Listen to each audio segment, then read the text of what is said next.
Oh, man, it is Friday night, and I'm sitting here. I'm talking football, my favorite thing to do in the whole world. Here. Bear with me here. I am getting set up here. Apologize, a little technical difficulties there. Apparently, there are some new things with Twitter I have to figure out. So I can't go live on Twitter. I'm live on YouTube and I'm live on Instagram. So, man, happy Friday, everybody. Happy Friday, everybody. Man, God, I'm jacked up, man. Perry! Man, I'm doing great. Quick announcements. I am behind on my NFL breakdown, NFL preview videos. It was supposed to be out this week. It's ideally it'll be out next week. I have the video set up. I just haven't released it yet. I've had some issues with the breakdown videos. Ideally I'll have the NFC East video coming out Monday or Tuesday. Then as far as the other attacks, big cyber attack today. Wow. I did not know that. Hopefully I am. There is an issue on Twitter. So there is a big issue on Twitter, apparently. Apparently I have to have a different account. So I'm not live on Twitter, but I didn't know that. I have an energy drink next to me. I really don't need it. I'm pretty jacked up. No, I did not. I am following him on social media. I've been following a lot of stuff social media. I'm not sure how much I want to go into it, but I've been following a lot more political stuff than I normally do. One thing I want to get into, though, is that I don't care which side of the pendulum you're on, whether you're left, you're right, you're Trump, you're Biden. I want everybody to feel welcome here. This is a place where we talk football, and that's the number one thing. You can be. I'm a very proud Trump supporter, but if you're pro Biden, I still want you to feel welcome. And I'm kind of hesitant to bring out my political views just because I want everybody to feel welcome. You don't have to swing one way or another, but I'm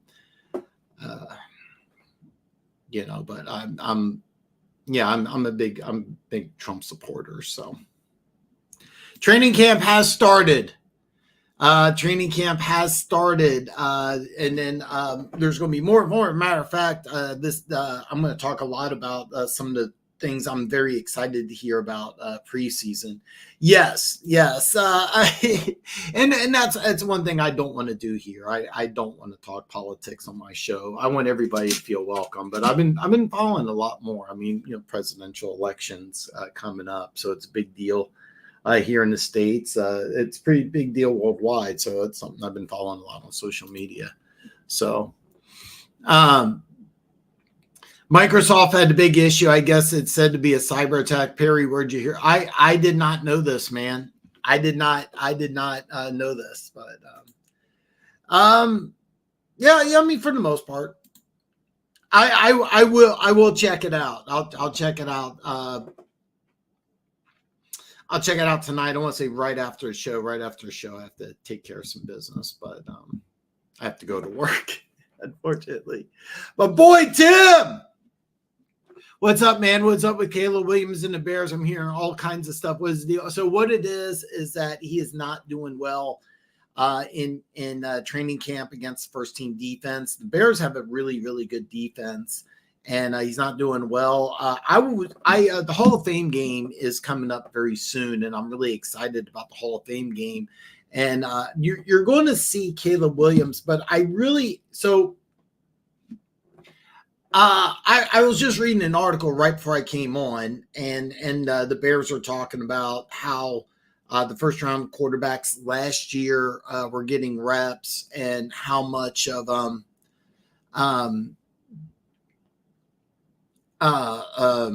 excuse me.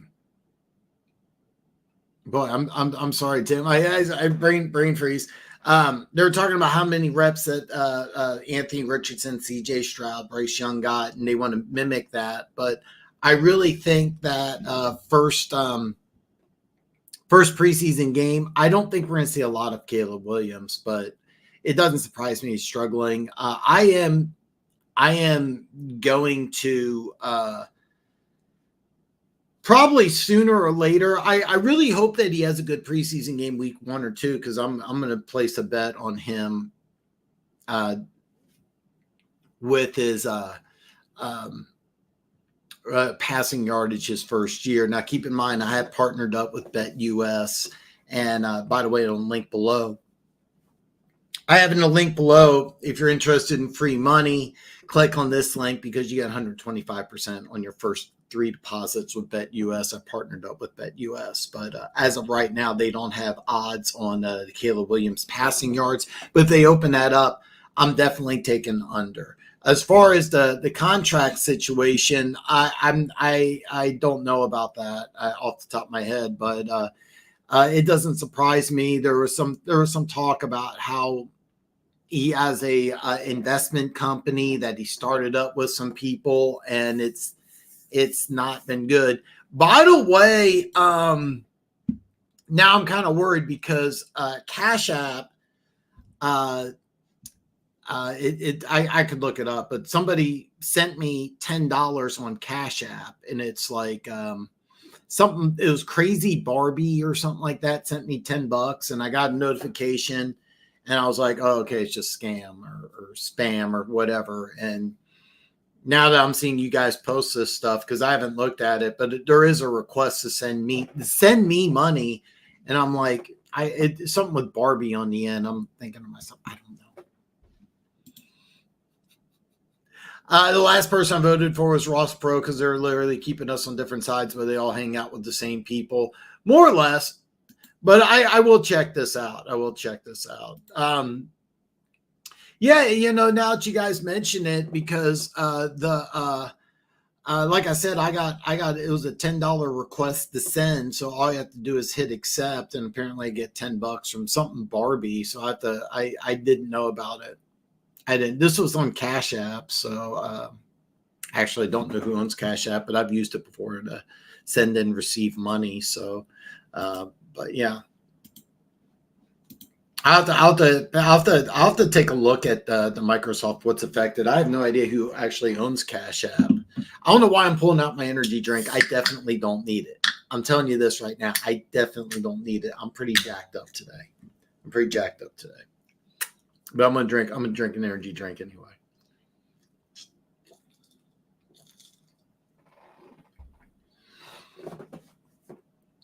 No, Perry, I predict this is not going to end well at all.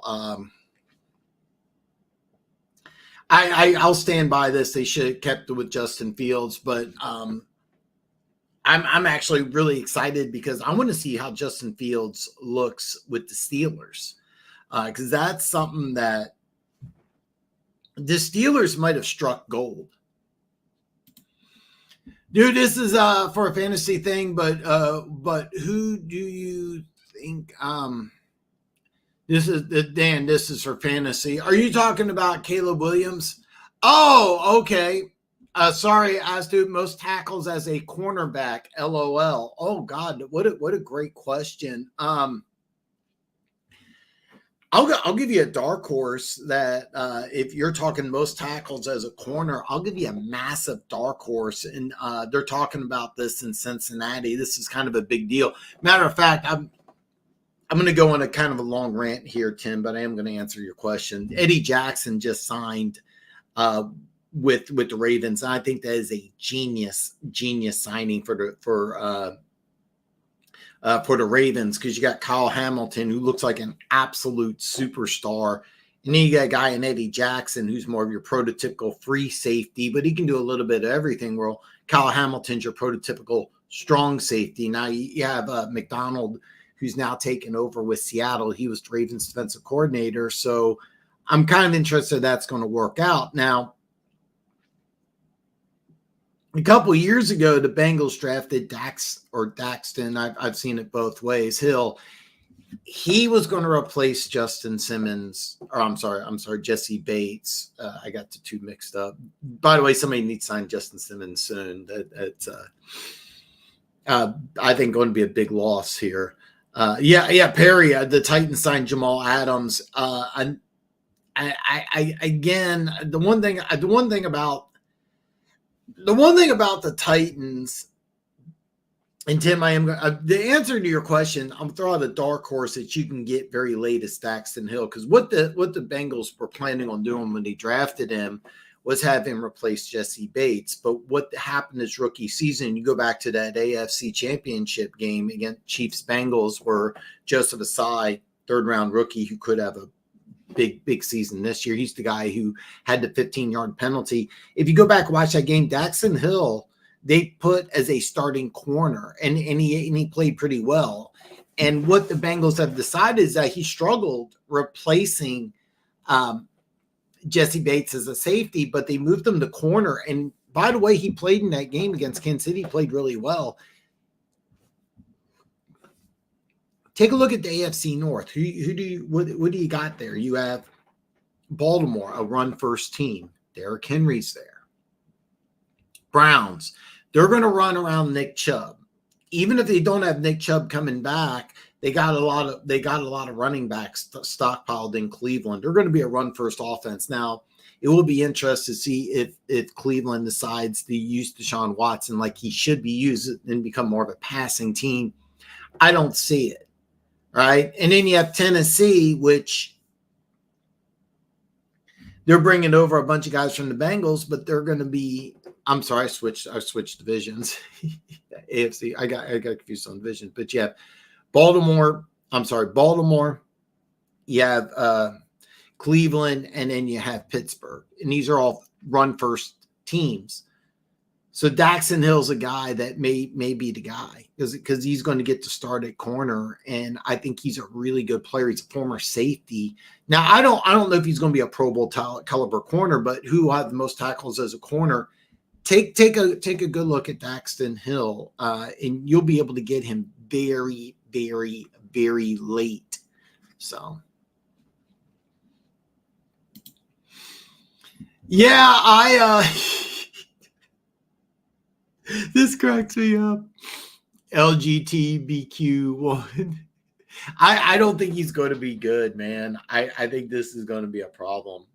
I'm going to bet on it. I was going to bring this out when I released my video Monday, but my pick for rookie of the year is going to be Jaden Daniels, the quarterback out of Washington. I think you can get that at plus 600. I'm going to make some bets on US and to be rookie of the year. Jaden Daniels probably one of them. I think that number is plus 600. He's the number 2 option behind Caleb Williams, and I think he's going to have a decent rookie season. He's in a lot better shape to be more successful than Caleb Williams. I just think that whole situation, you have a new offensive coordinator, you announced quarterback being the starter, even though you got 3 other guys that have at least started some games in the NFL. They're all young quarterbacks. They don't have established veteran. You have some problems with the offensive line, and you got some really good receivers, so expectations are going to be high. I predict I'm a huge Keenan Allen fan. I don't see a way that I can see Keenan Allen getting in a fight, like verbally or maybe even physically, if Caleb Williams doesn't get on board. We'll have to find out. I hope our players are ready to go for the first week. Absolutely.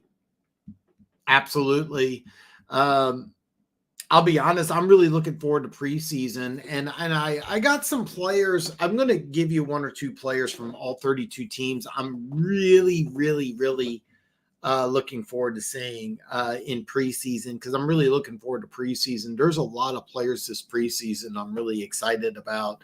I'll spoiler alert. I can't wait to see Hendon Hooker, because we're not going to see a lot of Jared Goff in preseason, but I really expect to see a lot of Hendon Hooker.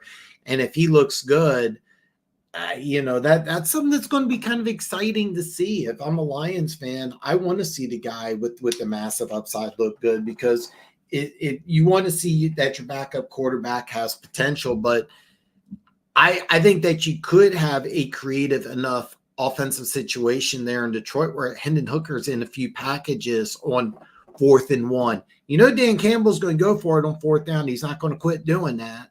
So do you bring in Hendon Hooker for those types of situations? Do you go for let's just say you want to go for 2? Do you put Hendon Hooker in those situations? There's a lot of things I could see the Lions doing with Hendon Hooker.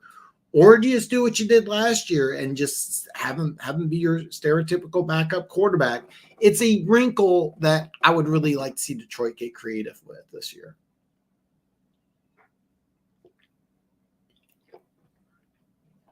Because if you do the same thing over and over again, teams will catch up.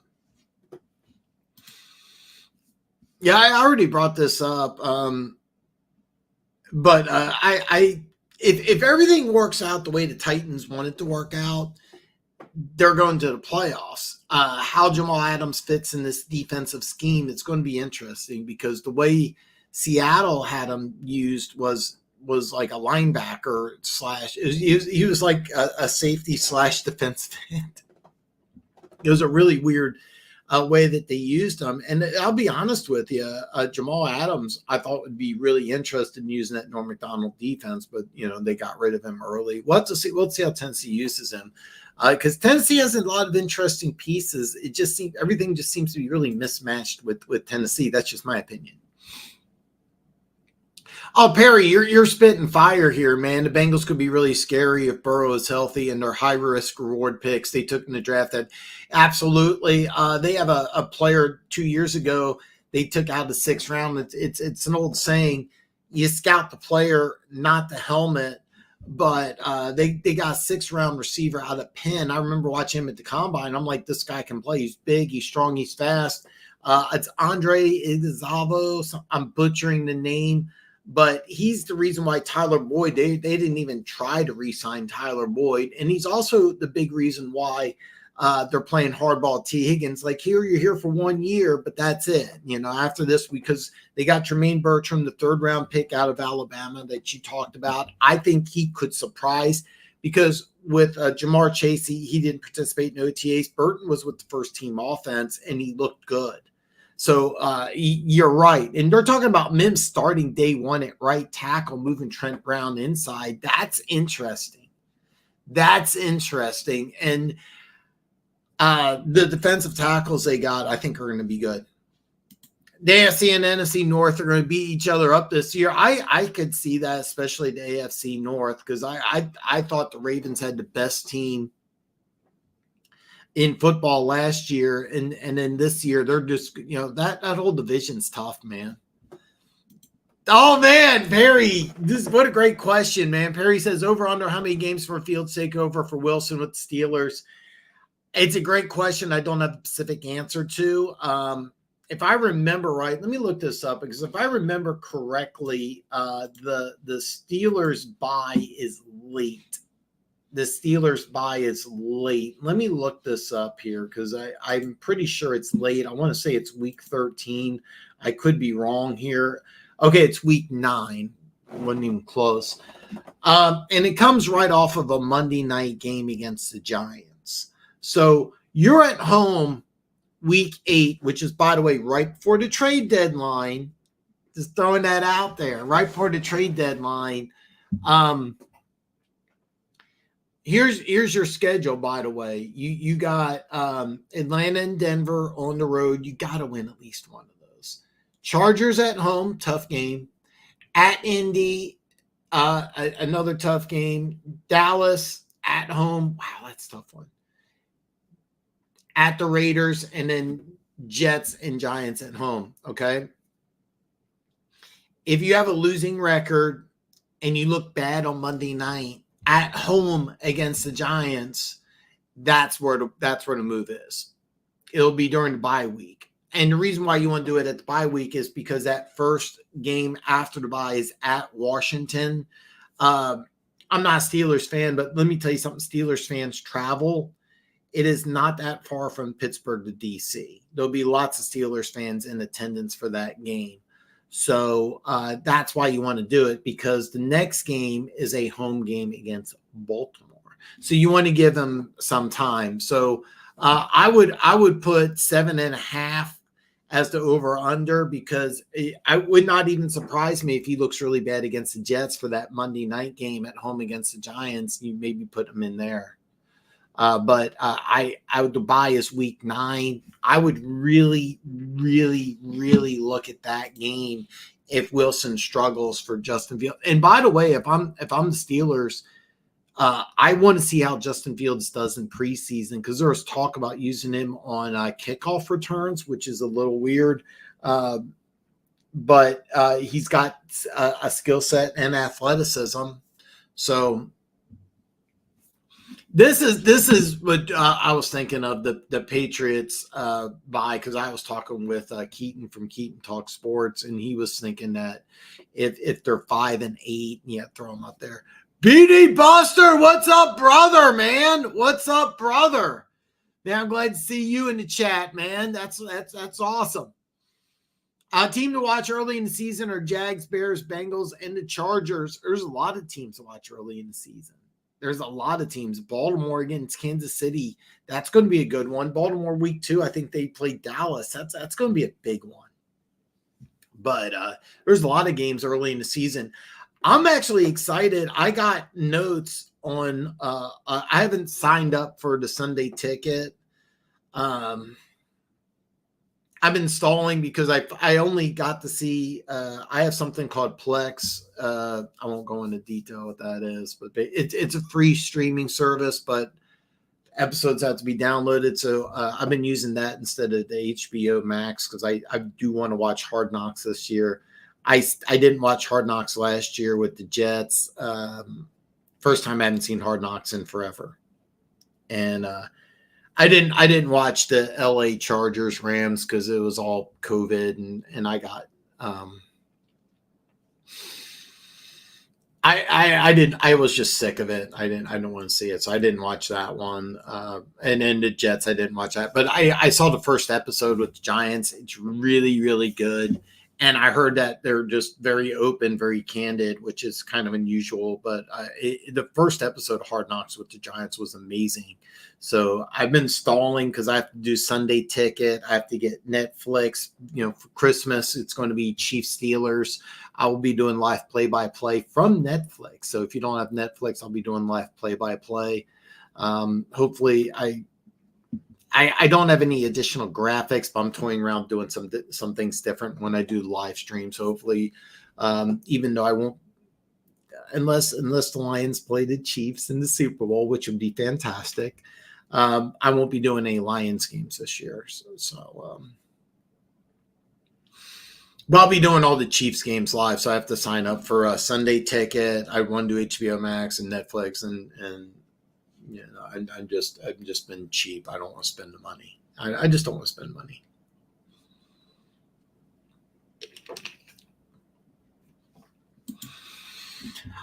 Tim's my boy, man. Me and Tim have been longtime friends. Dude, I'm sure there'll be some crazy bets with this. But are you placing action on a Chiefs three-peat? No, I will not. I don't think the Chiefs will three-peat, Tim. And as much as I would love to see the Chiefs make NFL history, I don't see it. One thing you have to factor into this is that the Chiefs played an additional 4 games after they played a 17-game season, 4 brutal games. I mean, one was like negative 25-degree temperatures, and then Bills, Ravens, 49ers, and that's after a grueling 17-week schedule. Me and Travis Kelce had the same birthday, so I know exactly when he turns 35. And in NFL years, that's big.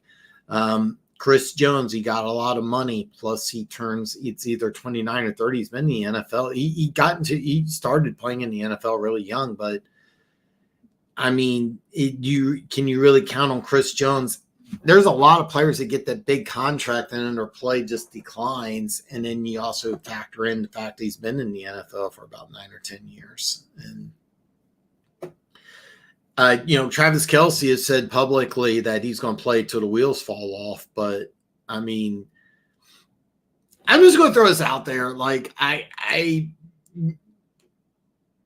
there's a lot of stress and pressure being in a relationship with possibly the most famous girl in the world.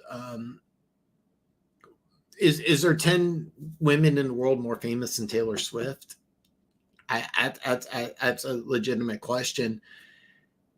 Being in the limelight like that, plus being 35 after week 5.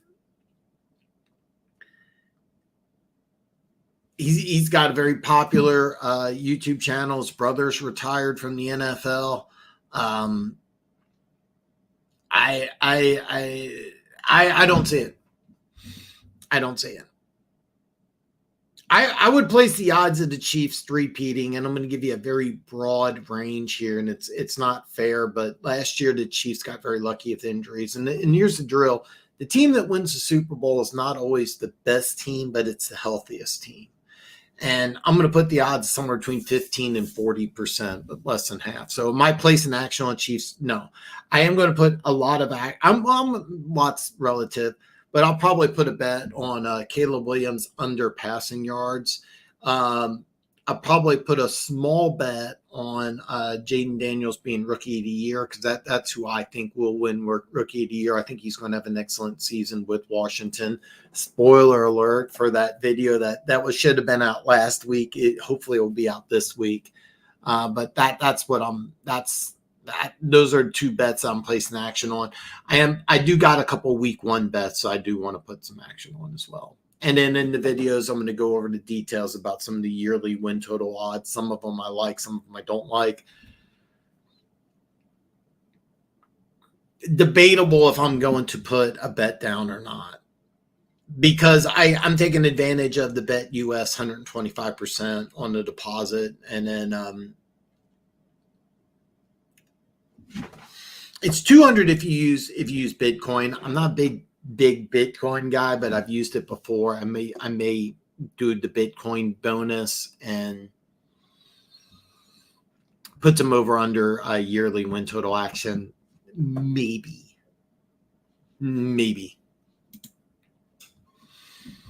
So many Lions fans, Goff slappies, don't want Hooker to be good. It's so sad because he's good. There's no worry if Goff gets hurt. That surprises me, Funk. Because if I'm a Lions fan, I want to see Hooker used this year, because could you use him on the field at the same time with Jared Goff? I'm not joking. You could have them both on the field at the same time. Why not? I want to see the offense grow and evolve. That having another weapon involved. Look, who do you want on a quarterback sneak? Do you want Jared Goff or Hendon Hooker? I mean, even the biggest Goff slappy doesn't want to see it. Matter of fact, that's one of the things I want to see in preseason. I want to see Carson Wentz. A lot of people think that the Jalen Hurts quarterback sneak that actually started with Philly, because that's something Carson Wentz was really good at. The Chiefs did a quarterback sneak with Patrick Mahomes. He dislocated his kneecap, so they don't allow that play anymore. But can Carson Wentz do a quarterback sneak for the Kansas City Chiefs this year? I hope so. I wouldn't mind seeing on 4th and 1 if Patrick Mahomes all of a sudden leaves and you bring in Carson Wentz, and then you have a possibility of quarterback sneak. If I'm a Lions fan, I want to see that. But yeah, I am really looking forward to seeing Hendon Hooker play. And I don't care about stats. I care about two things. I say I don't care about stats. I'm going to turn around and say I care about stats, but I don't want to see him throw picks. All right. If he throws one interception and it's a misread or a great play, I'm good with that. He throws 2, then that's a problem. There was a quarterback in Chiefs training camp a long time ago. I want to say it's Eric Zaire, quarterback at the University of Georgia. He was a 5th round pick. There was some hype around him going in the 1st round, but he didn't have a good senior season. You know, he's smaller dude. He was like, kind of like Drew Brees, 5'11", 205, not an athlete, really accurate. And I remember that there was some talk about him playing pretty good. This is pre-Mahomes. And I remember he went into a preseason game and he threw. I know he threw for a fact 2. And the first one I didn't care about, but the second one looked really bad, and his play just went really downhill. He ended up getting cut. Nobody ever heard of him again. My point is, if he throws one pick, I'm not worried about it. He throws multiple interceptions, that's a problem because that shows he doesn't have command of the offense. I have no idea how complicated the Ben Johnson offense is. If it's a very complex offense, does Hendon Hooker have the ability to grasp it, to comprehend, to make audibles? I want to see how much command he has of the offense. I don't care if he goes, let's just say he hits 3 drives and doesn't score a point. I don't care about that. Does he look comfortable? Does he look like he knows what he's doing? Or is he going to go left to right and fall down and get a sack? That's a big deal. But I'm really, really excited to watch the Detroit Lions play in preseason. But I'm going to be focusing on Hendon Hooker. Does he have a good comprehension of what he's doing back there? Because if he does, and you can utilize him as a weapon, because you don't, what I'm worried that the Detroit Lions are going to do, and some of the moves they made in the offseason, I don't see it, is that are they going to do the same thing they did last year? Are they just going to throw out the same game plan? Or are they going to do what they did going into 2023 and say, look, we're going to improve. We're going to get better. We're not there yet. And if they think that they are there and they do the same thing they did last year, I think there's going to be some problems. And I think Hendon Hooker is a big part of that because it's a weapon that you can use. Because Detroit's going to be a team that's going to go for it on 4th down more than most other teams. I would love to see Hendon Hooker in a 2-point opportunity. Why wouldn't you? I expect it in preseason. If I don't see it in preseason, I'm going to be very disappointed. So, but they don't want Hooker to be good. That's awful. Yeah, I hope golf is above. This is a great comment by Perry, and this is the whole point of having this channel. So I want to hear about this. I wish I got more feedback like this from other channels. By the way, I don't want to say what it is. I have reached out to Luke G. Luke G hit me up. There is a specific reason he's not been doing videos and going live. I'm not going to advertise what's been going on in his business, but I'm hoping to get him on soon. But we've been in communication. And there's a very big and important reason. Well, I'm not going to say what it is, but it's something that I think every human being would understand. So.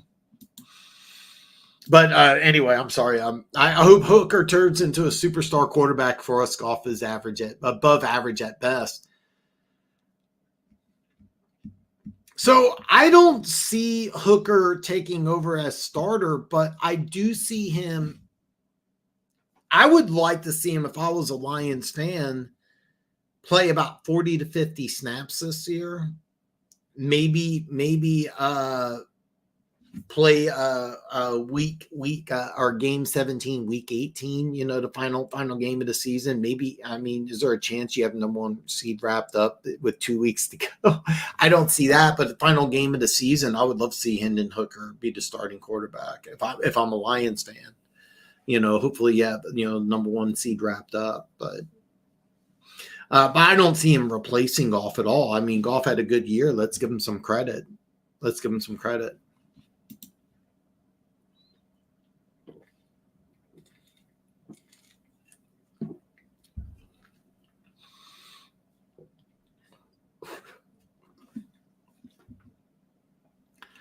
Perry says, I really think Philly would challenge for a top in the NFC East division, could be a top 3 or 4 team in the NFC.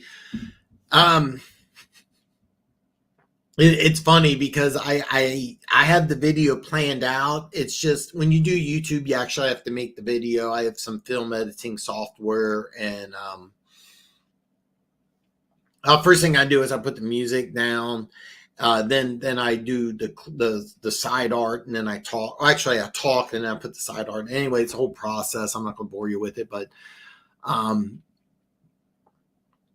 only started the first couple of parts making the video for the NFC East, and I haven't. It should have been out this week, Perry, and I'm really sorry. But I was going to bring up. I'm doing the NFC East first, and I'm going to do the AFC East. Then I'll probably go north and south, but I haven't figured that part out yet. But I mean, I have the idea. It's just the making the videos. When I make a video, it's just I put some time and effort into it. But the video for the NFC East is going to be the first one I'm coming out with, and I was going to put this in there, and I'm putting in there exactly what you're saying. I do think them in Dallas. It's a two-team race. If you're playing Madden, the team with the highest ranking would be Philly. I mean, they have talent across the board. They have two young corners. Yeah, you have DeJohn. White boy, DeJean. God, the Keys would kill me if I can't think of his name. And you got Quentin Johnston or Quentin Mitchell. Oh God, I got both the names wrong. Quentin Mitchell was my number one corner. The more I watched of him, the better he got. And you've heard me say this before. I'm stealing this from Daniel Jeremiah from Round Six podcast, the NFL Network. Huge fan, not associated with the NFL Network. Unfortunately, I would love to be, but I'm not.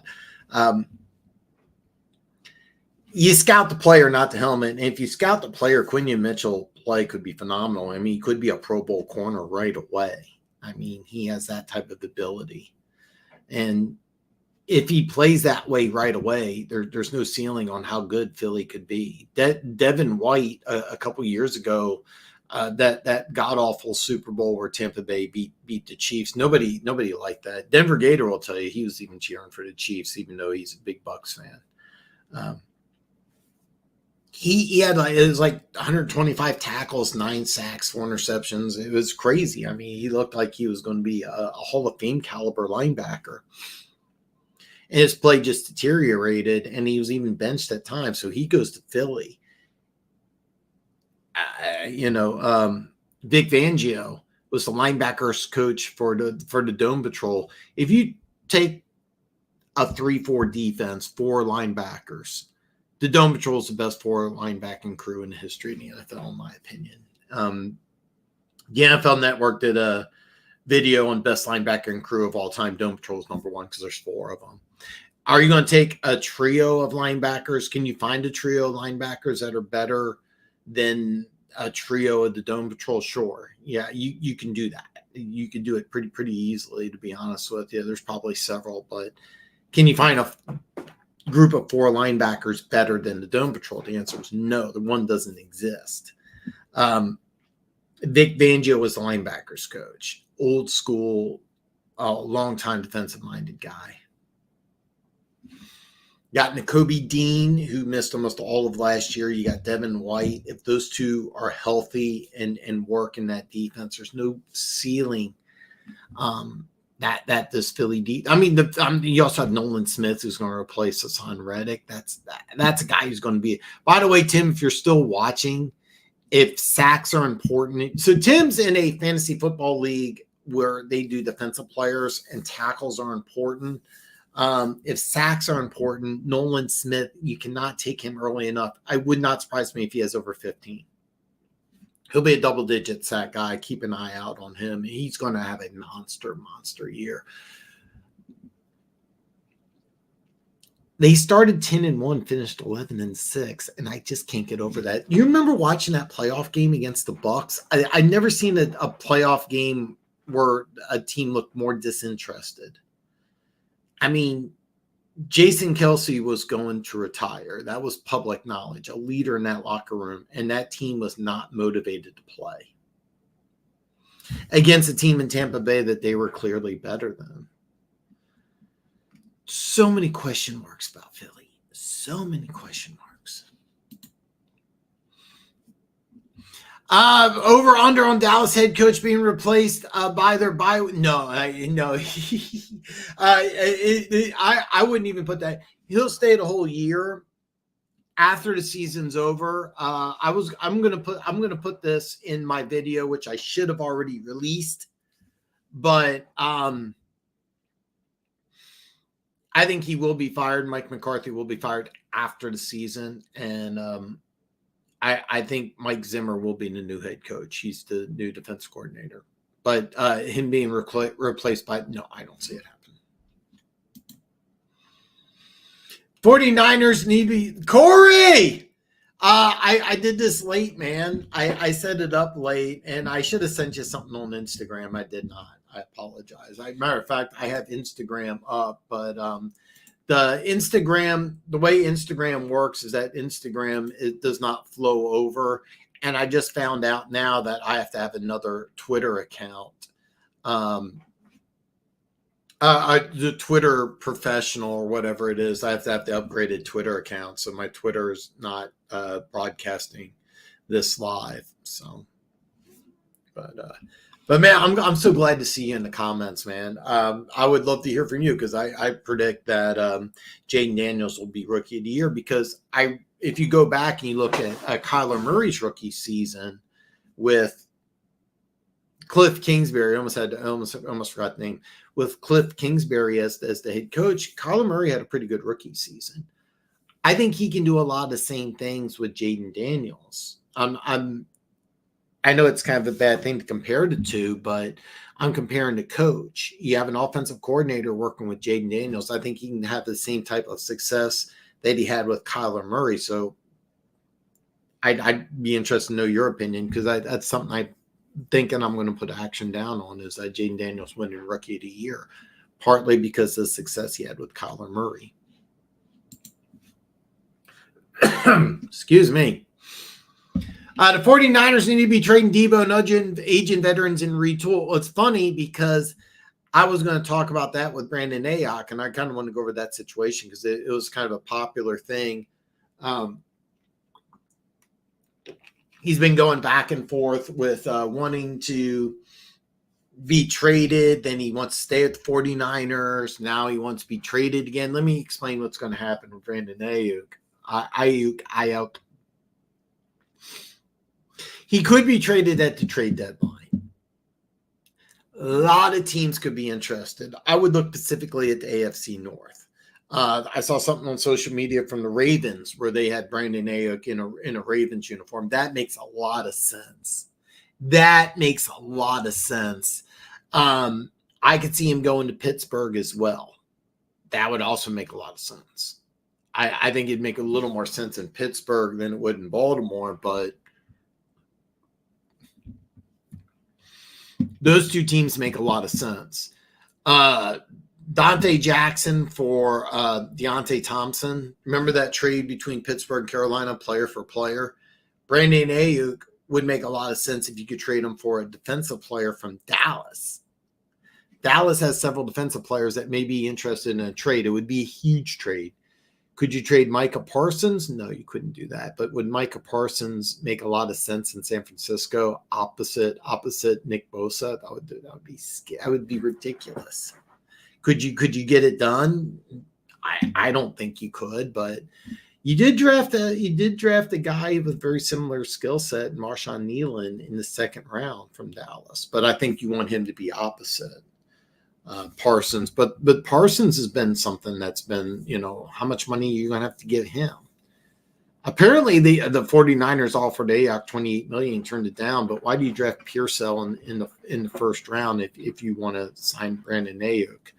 I agree with you, Perry. It's just you're going to get more out of Aiyuk. This is why you always call her baby. Don't call her the wrong name. Bad with names. I would do that as well. They got rid of Eric Armstead. I think Jacksonville's going to benefit quite a bit from that. By the way, I think Jacksonville's going to benefit quite a bit, but I don't think there's really a trade market. He's injury prone, expensive. That's the big problem.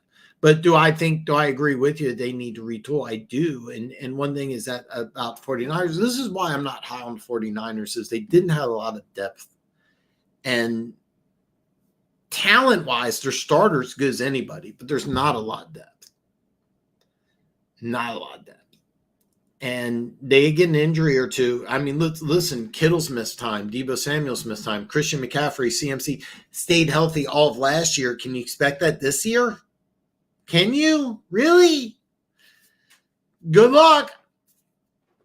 If you do fantasy, you Christian McCaffrey, number one pick. I get that. Is he going to play all 17 games? Good luck.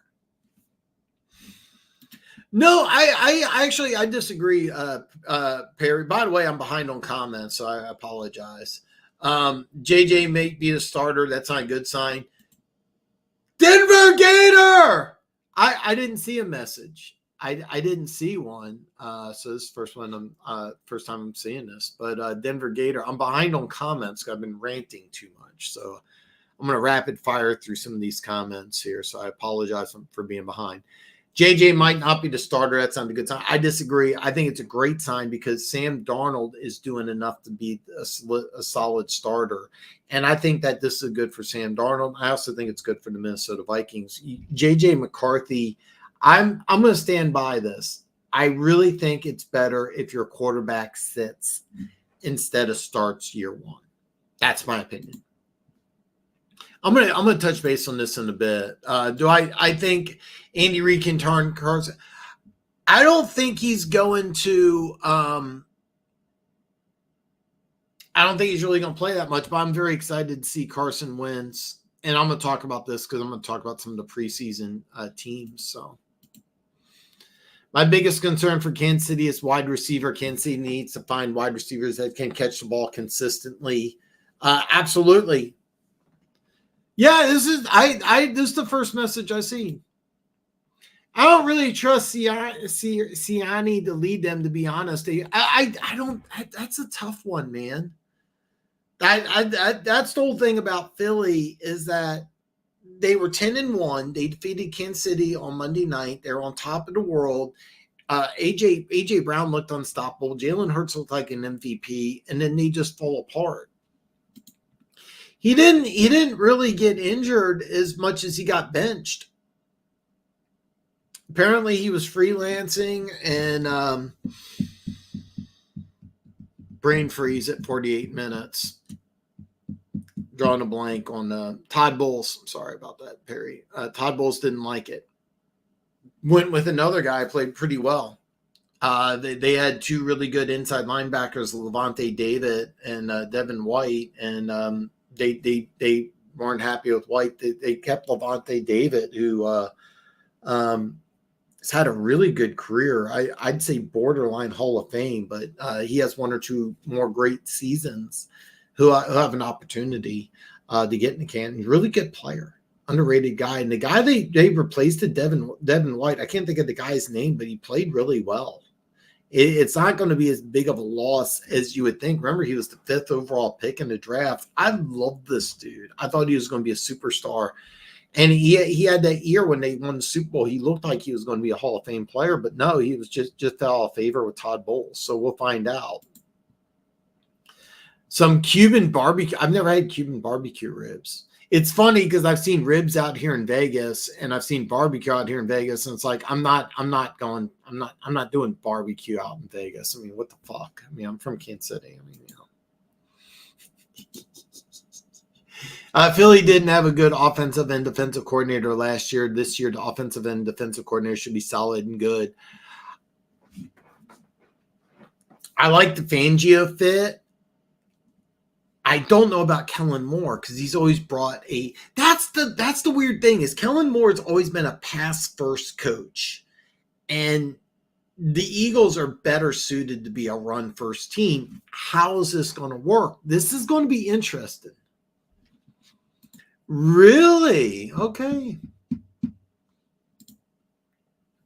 I'm gonna star this because I want to come back to this because I got a little behind on comments, but I think Robert Saleh is going at the season end. I think him and A-Rod would get. I think him and A-Rod won't get along. Okay. No, by the way, if the Jets aren't successful, the Jets have to at least make the playoffs, and I think that something has to happen in the playoffs as well. So yeah, it's got to work. I think it is. Spoiler alert, I think it is. But if it doesn't, then you got to move on. And nobody knows what Aaron Rodgers is going to do after the year. Nobody knows. He could go to another country. He could host Jeopardy. Remember he hosted Jeopardy. It was fantastic. Challenge AOC for office. As I wasn't going to get political, but I want to touch base on this.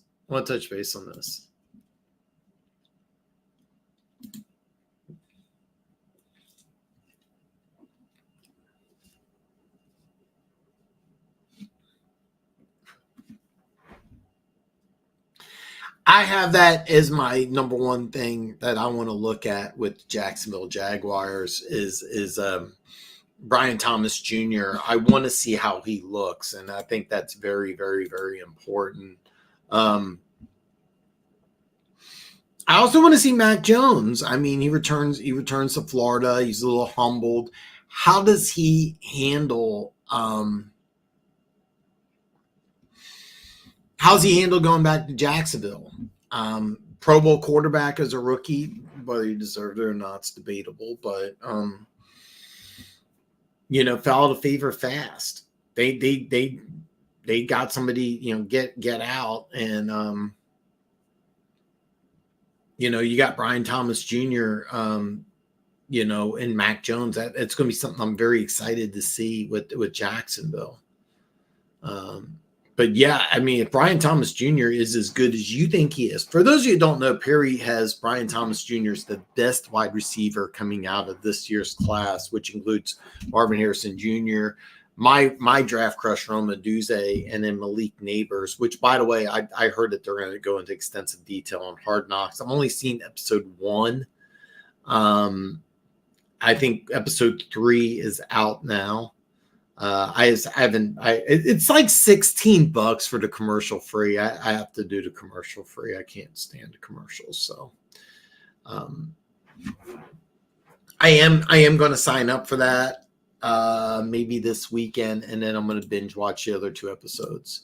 But I really like what they've been doing with Hard Knocks. But Malik Neighbors. But Perry says Brian Thomas Jr. is better than all of them, and it's something I can't wait to see how he looks in preseason. I'm very excited to watch Jacksonville Jaguars. I also want to see Mac Jones. He's going to play a lot. It'll be interesting. Jerry Jones will pay Parsons. I think he will too, Perry. I think he'll play Parsons. I think the plan is to have Marshawn Nealon develop and be opposite. And then you have a terror. Remember, they used first-round pick on Mozzie Smith. Kind of fizzled out. Mozzie Smith, big defensive tackle out of Michigan. You could have something really special there on that Dallas defense. And I think they're going to build their defense. Did Finn sign Tua yet? No, they haven't. And that's something I'm hearing that's going to happen during preseason or start of the year. It may last all season, to be honest. The Tua situation is very interesting. Very, very, very, very, very interesting.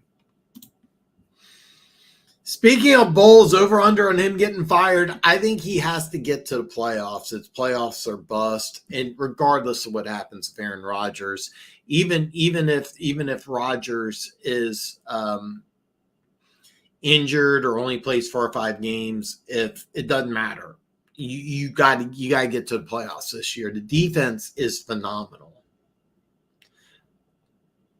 And you said Todd Bowles, and I went with Robert Saleh. Oh God, that's embarrassing.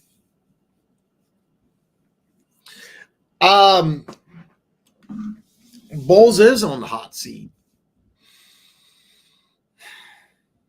It's funny because you're the defensive coordinator of a team that wins Super Bowl. Coach, that whole situation's very weird with like there was talk that Brady got I'm drawing a blank on the head coach's name, but anyway, Brady got him fired because because he yells at Brady, yells at everybody. It's just, that Brady wasn't used to that, didn't like it, was public about not like being yelled at. I mean, hey, look, I don't blame Brady either. Look, I'm the greatest quarterback who ever lived, and I got this coach screaming at me. No, I don't like it. I've been in the NFL for over 20 years. I won 7 Super Bowls. I won you a Super Bowl. Quit yelling at me. Don't blame him. Anyway, but yeah, Bulls takes over, and Brady likes him better, but wants to retire. I don't blame him. I mean, played in the NFL for a long time, a lot longer than a lot of other people did. So yeah. But Todd Bowles getting fired, I think he has to. I'm gonna say 9.5, because if they win 10 games but they don't win the division, or if they go 10-7 and not make the playoffs, definite possibility. The NFC is a lot tougher, because I could see Philly and Dallas winning 10 games each. I could see Green Bay and Detroit winning 10 games each. I could see San Francisco and the Rams winning 10 games each. I could see all these being double-digit win teams. I could see Tampa Bay being 10-7 on the outside looking in. I'm gonna say 9. I'm actually gonna say 9.5, because I could see 9 and 8 not making the playoffs, and I could see Tampa Bay pulling the plug. Remember, they started slow last year. Let's talk about him getting fired. They went on that hot streak. The offensive coordinators in Carolina. But I think there's a legitimate heat. And the one thing about Tampa Bay is that I really liked their offseason. They had a really, really underrated offseason, and I really like what they've done. The only thing I would have done different is I would have added a running back. They did add it's not Blake Corum, Bucky Irvin. They added him in the 4th round, which I like the player, don't like the fit. I wanted a bigger guy, but Kareem Hunt actually still out there. I think that would be a great fit in Tampa Bay, but they haven't pulled that. They haven't made that move yet. So I'm gonna say 9.5, but it could be 9. So great question. Yeah, Dak's making $59 million this year. Slasher, welcome to the chat, brother. Man, we spent a lot of time talking about your Eagles, man. A lot of time talking about your Eagles. Very, very fun team this year, because you have so much talent, so many questions. But Slasher says, do you see Dak maybe looking for $60 million per year? Yeah. Well, he's making 59 this year, and that's what he wants. By the way, let's just do it. Let's just have every Cowboys dream. All right, let's just have some fun here just for a second.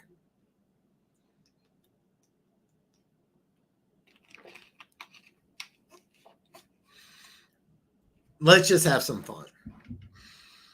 Cowboys win Super Bowl.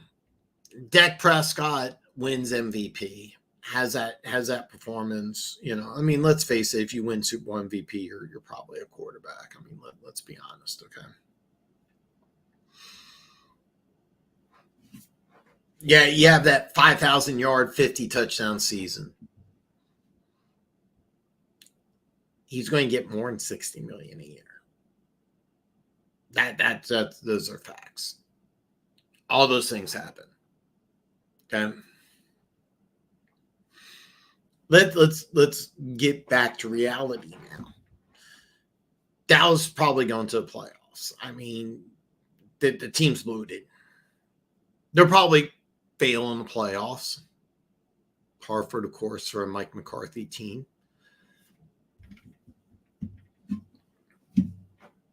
What do you do? And it's going to be the most entertaining story in the offseason. But unless Dak has a bad year, I think he's going to get close to that. I really do. I really do. And it may not be with the Cowboys. I'm looking at the Giants. They can't figure things out in Miami with Tua. Dak would be a better fit in Miami than Tua would be. Personal opinion only.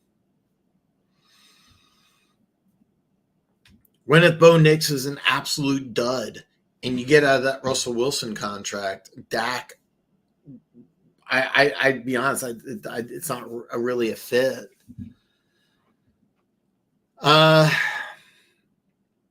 Vegas.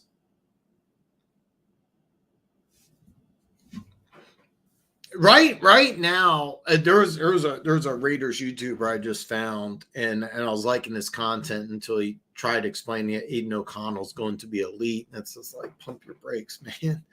Pump your brakes. I mean, no, he's not on that Herbert Mahomes level, and that's what he was going for. And it's like, no, stop. Still subscribe to him. I haven't reached out to him yet about coming on, but he has some good content. Dak Prescott could get that in Vegas. Not exaggerating. That's what he's asking for, and I think he might get it, depending on the year he has. But I mean, if he wins a Super Bowl with Dallas, he'll get that from the Cowboys. But I think he'll fall short, and then what's going to happen is going to be a very interesting story. But yeah, it's legitimate. Funny how Philly fans told everyone is that their coordinators were the reason they lost, but as soon as they lost them both, they fell apart when it mattered most. It's funny because my boy Keys hated the new Cardinals head coach. I'm drawing a blank on his name. Calls him Pew Pew for some reason, but and he had some goofy sound bites. But I kind of like the way that they've been they fought towards the end of the season, and I really like the draft. Arizona's a team, by the way. I'm really excited to see what they can do. I'm by the way, Corey, if you haven't heard me say this already, Trey Benson's a guy that I'm low key saying could be rookie of the year. I really want to see him in training camp, and I really want to see him in preseason. But yeah, by the way, I'm drawing a blank on the guy's name, but that's the deal, because you got a great defensive coordinator in Fangio. Fantastic. How's Kellen Moore and Jalen Hurts? By the way, if Kellen Moore and Jalen Hurts works, NFL watch out. I think it's Parsons, and the reason why is that Parsons has been saying things, and even though he had some really, really great years, they use him in kind of a hybrid role, but he doesn't really have a fit for everybody. I don't think you can use him everywhere. I don't think you can make him a pure defensive end or a pure linebacker. I think the way they use, and I'm really curious how he's going to work in this defense. Is he going to be a pure defensive end? That's what I would do, but I'm not really sure. But I think Parsons would be the guy if they give Dak all that money. I think Parsons is the guy, and it'll be interesting because he would command a lot. Lamb, I think, will get his money. I think one of the things that the NFL has done is said, look, if you're an elite receiver, we'll pay you, and there's kind of a precedent on that. Could you trade Parsons for the type of deal that Tyreek Hill got? You know, could you make a move? It's possible. Dak not worth that. By the way, I agree, but if he wins a Super Bowl, he's going to get that in Dallas guaranteed. But we'll have to wait and see. We'll have to wait and see what kind of year he has. I don't think Dallas is going to win a Super Bowl. I think McCarthy will walk, and then that's going to be a great story. It's going to be a great story. And yeah, I agree. He's a great regular season performance. Seems ballpark. Yeah, I don't think he's going to get done in the playoffs this year. I think McCarthy will be gone, and then you have a lot of questions in Dallas. I think Zimmer will take over, and then what happens with Dak? That's going to be an interesting question. There's been talk. Dion, I don't have the tweet in front of me, but Dion talked about the teams that he's pushing his son, who I think is going to be number one pick in the draft, Shadir Sanders. And number one team he wants him to go to is Dallas. And that would be a lot of fun. That would be a lot of fun. Funk says, yeah, same things here. Slash, I could see Parsons being let walk. He said some negative things about, yeah, he said some things. He's not a guy that really has a fixed position either. So, yeah, I think that. By the way, Corey, Perry's been saying this all throughout the draft process that Brian Thomas Jr. is number one guy. But yeah, he's been saying that for a while. I have Oduze. Okay, let me do this here. This is gonna be a little confusing. Oduze is my favorite. Marvin Harrison Jr. is rated my number one, but it's really hard to say because I think Oduze's. I'd have no faith in Caleb Williams. You also are going to be behind two really stud receivers. Neighbors is going to be the number one guy there in New York. I have no confidence in Daniel Jones. Marvin Harrison Jr. is already the number one guy in Arizona, and Kyler Murray really. Me. Here's how me and Corey met. We both didn't agree with Kyler Murray being the number one pick by the Cardinals, and we were both wrong. But that's how we met. And but out of all those quarterbacks, Marvin Harrison Jr. is going to have the best opportunity. Now, Brian Thomas Jr. I'm a lot higher on Trevor Lawrence than most people. You have Christian Kirk. He's the number one receiver. Is Brian Thomas Jr. going to overtake Christian Kirk? That's going to be an interesting story. I don't think so, at least not this year. Evan Ingram had a crazy season last year. It was like 107, 108 receptions. Super talented player. Is he really the number one, even though he's a tight end? Is he number one receiver there in Jacksonville?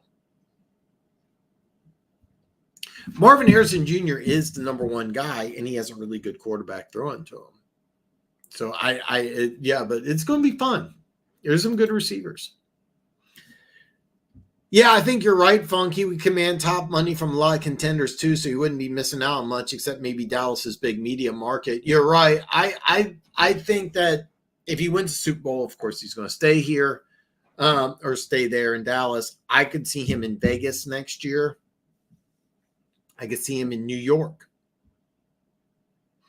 I think I'm going to say all this when I release my video, but I think that Brian Dable will be fired. I think the Giants could clean house at the end of this year. I really could see that. And what do you do if you can't draft a quarterback or you don't want to worry about it? By the way, you have to eat some money with Daniel Jones, but could you eat some money and then bring in Dak Prescott? That's a possibility. Yeah. He doesn't need Dallas for marketing, but if he wins a Super Bowl, yeah. My messages aren't getting ready. All good. Just want to let you know I'm here. Just going to chill and listen. Denver Gator, man. I'm just glad you're here in the chat, brother. Love Denver Gator. By the way, Denver Gator, I apologize. I've been meaning to reach out to you. Things have been a little hectic here, but I've been meaning to reach out to you. Denver Gator is joining me this fall when I do some afternoon delight. He's going to come on Wednesday afternoon. We're going to talk some college football. Denver Gator is very high on Shadir Sanders, calls him the best player in the country. Denver Gator said that Shadir Sanders would throw for 10,000 yards and 95 touchdowns this season. So that's not true. With Dak, he needs a superstar running back or a great running game to be at his best. And like you said, Slasher, he's not a winner when he counts. No, I agree, man.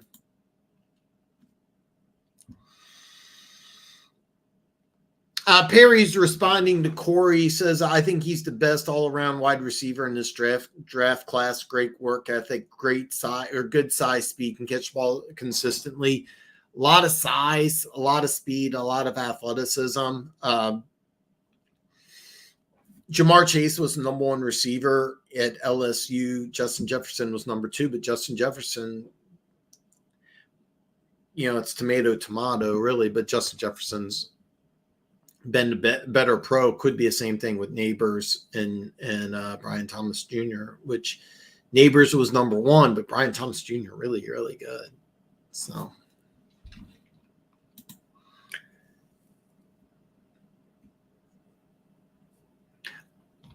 Are you?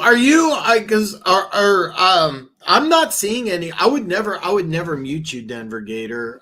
You got a wrench. There's talk earlier in the show about some weird cyber attack, but these aren't here. But yeah,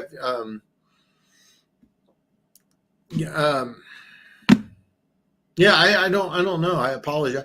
I do know this. I know you don't. Never mind. I was going to say I used to communicate with you via Twitter. You're not on Twitter anymore. I was saying if you're using Twitter, the comments from Instagram. If you're using Instagram, I am broadcasting on Instagram, but the comments from Instagram do not flow over to a Streamyard. So.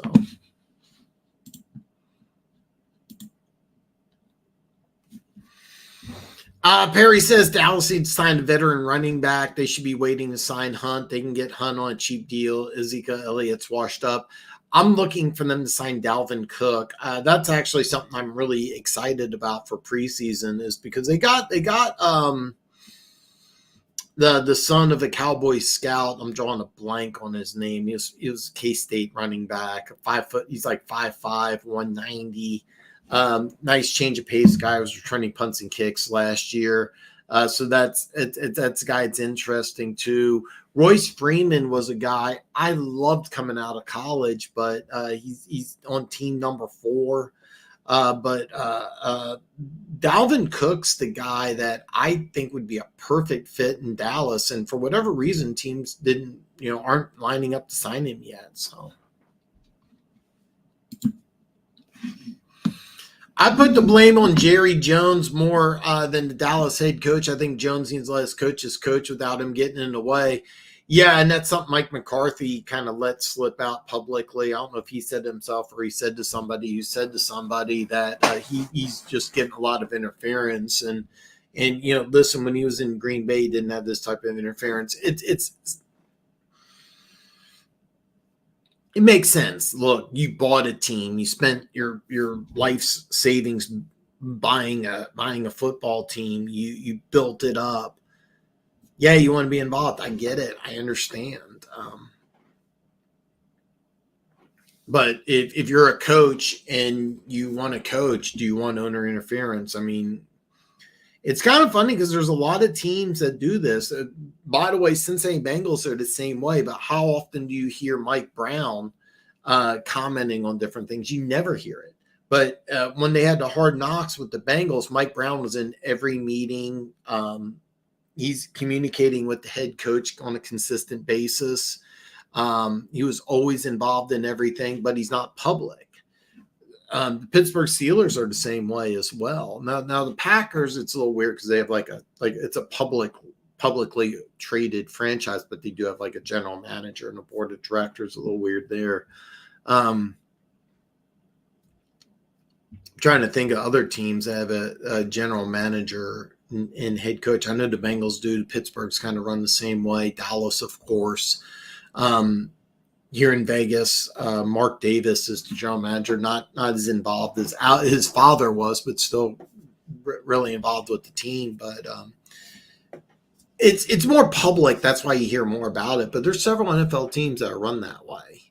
And Mike McCarthy's been kind of adamant, hey, it's a problem.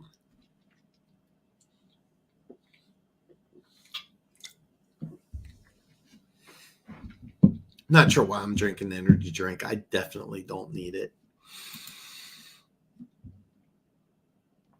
Dak should be looking what Goff got. If you take Dak's last 50 games, compared them to Mahomes, his numbers are actually better in everything but wins. It caught me off guard. Yeah, I saw the same thing. And you can mimic numbers and change things around and make things different. There was numbers between one of the things the Raiders fans were doing was Trevor Lawrence's stats versus the guy who's going to be the backup, apparently Gardner Minshew, and they're like, "Oh, you should look at Trevor Lawrence." And sometimes you gotta look beyond the stats. Look, Dak's a good quarterback. Let's be very clear, but Hasn't come through in big games. Numbers are good. Don't get me wrong, but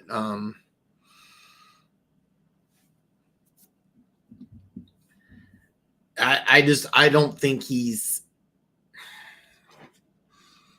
Yeah, I think there's an elite quarterback group, and I think Dak's just below that. Can you win a Super Bowl with Dak? Yeah, you could. You could. If you put Dak on a different team, would that team be better or a Super Bowl caliber team? Sure. I don't think he's as good as Justin Herbert. I don't think he's as good as Joe Burrow. I don't think he's as good as Josh Allen. But you put him on like the Baltimore Ravens and you tweak some things in their offense. Could Baltimore do the same thing? Yeah. I know it sounds like I just blasted Lamar Jackson. No, it's not the case at all. But you could do a lot of same things. Put him on the Falcons last year. That's a playoff team. I think Miami might be better. That's something interesting. But I don't think he's that elite guy. I just don't. It'll be interesting to see what happens this year because it's going to be the number one story after the season's over is what's going to be the deal with Dak Prescott unless he signed during the season. We'll have to wait and see. I don't, Perry says Parsons' trade value is higher than Lamb. I don't know because you could definitely get multiple.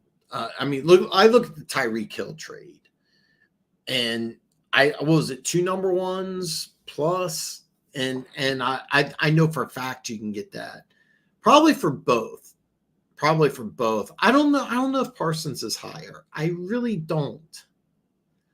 That's actually a good question. I have to think about that. I want to come back to that one. That's a good one.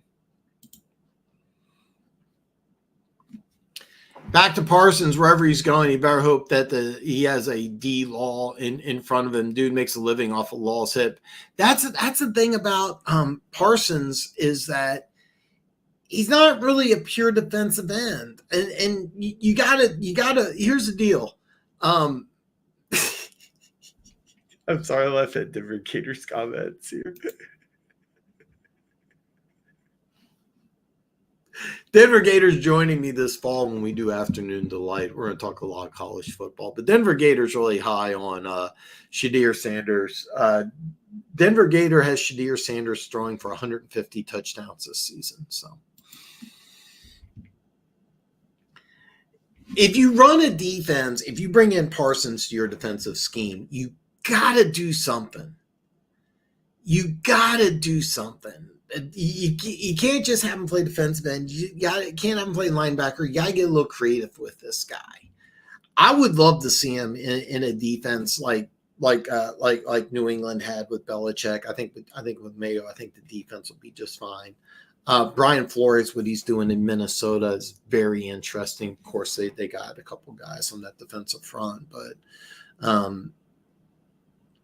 I wouldn't mind seeing. I'm excited to see what Parsons is like with Mike Zimmer. So, Funk says he's a neighbor's guy. I mean, that's the thing about this draft. Everybody's got somebody different. Matter of fact, they're talking there. I saw some clips about Hard Knocks, but they went into like the draft process and the offseason process. It's really, really interesting. I've only seen the first episode. The 3 are released. I think the episodes come out Tuesday or Wednesday. I haven't signed up for that HBO Max yet, so.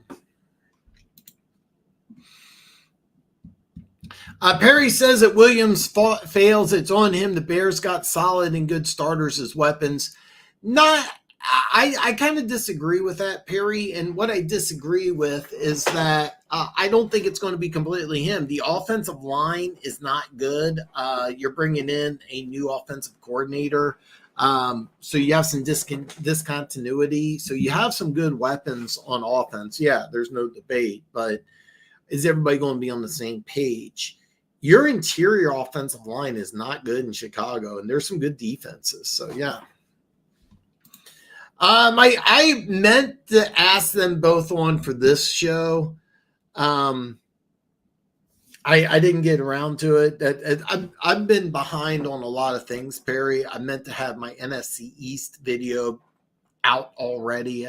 My AFC East video should be out. I've been behind on that. I meant to reach out to both Keys and Keaton, and I didn't get a chance to. But I have plans on having them both on soon. Luke G, I've been in little communication with him. There's a reason why he's been incognito. I'm not going to get into his personal business. But Luke G I'm going to reach out to Luke G. I'm going to try to get him on soon. Denver Gator is joining me this fall when I do Afternoon Delight. We're gonna have this every Wednesday. We're gonna talk college football, and Denver Gators agreed to come on for a little bit. So, by the way, Denver Gator for those of you who do not know, Denver Gator is not high on Shadir Sanders at all. He thinks that Shadir Sanders he thinks there's several quarterbacks better, and it's going to be a really, really, really good college football season.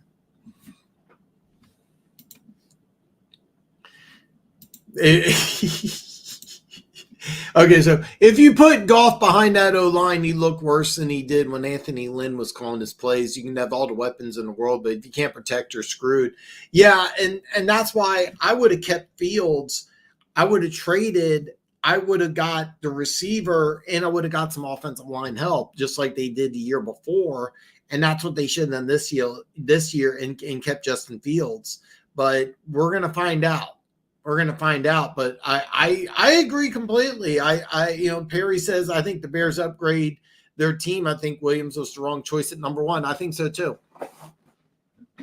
Yeah.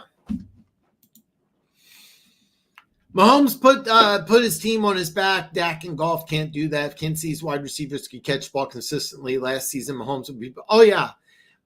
Mahomes put up some good numbers last year, and this was with an insane amount of drops. So we added Xavier Worthy, of course, the 4.21 40 time. Hollywood Brown has been people have been really excited about Hollywood Brown. Of course, we have Kelsey, Rashee Rice. That whole situation is being resolved. I'm not gonna.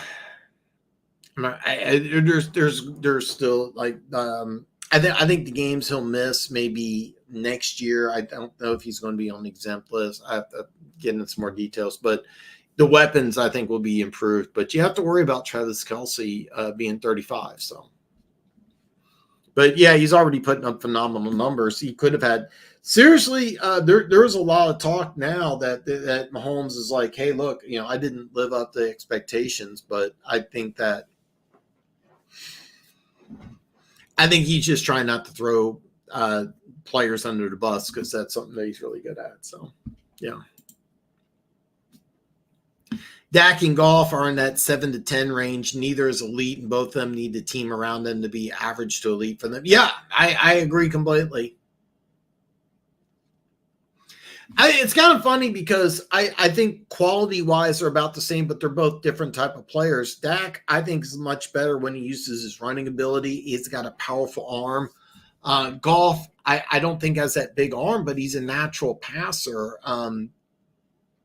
Really, really good at just like that little dink and dunk. I don't get mad at when I say this, but he's kind of a natural passer, kind of.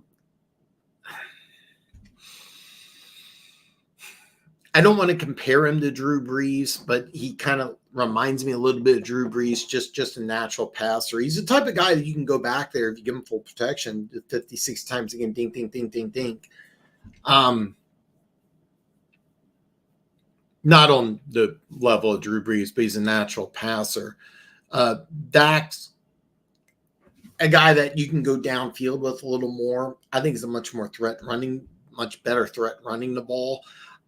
I thought Dak was at his best early in his career with Dallas when Ezekiel Elliott was handling everything.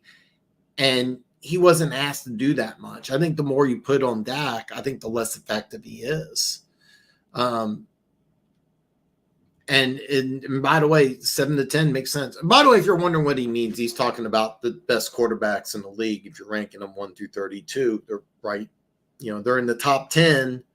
They're just not elite. They're not in the top 5. So I get, okay, that makes sense. So Perry says, I value Parsons more because it's easier to find good wide receivers versus finding a star pass rusher. That makes sense. That makes a lot of sense. Now, this year's draft, 2025, the draft in 2025, there's a lot of defensive players. This year, the first defensive player drafted was by the Colts at 15. They drafted Latu. This year, it's going to be different. You're probably going to have 20 to 25, maybe 25 picks in the first round be defensive players. There's a lot of defensive talent coming out of this year's draft. Last year, they're 2024. This year is wide receivers. This next year is going to be pass rushers, defensive players. There's some good linemen. And, of course, Denver Gators says Shadir Sanders is going to be the unanimous Heisman Trophy winner and the number 1 pick in the draft. So, but if you went by this offseason and this draft, then Parsons. But the 2025 offseason, it may be completely different because there's a lot of really good pass rushers coming out in the draft. A lot. There could be 8 to 10 edge rushers in the first round alone. And we're going to talk about this during the season, but this year's draft is loaded with defensive players. So I get that. And if you're going this season, yeah, but that's going to be another interesting story, is because can Dallas do the same thing that Detroit did? Remember, Detroit, I was adamant Detroit can't sign Amon-Ra and Penei Sewell. Can't do it. You can sign one or the other. Can't sign them both. And they signed them both. And I turned around and I said, well, you can't sign Goff. Well, they did that too.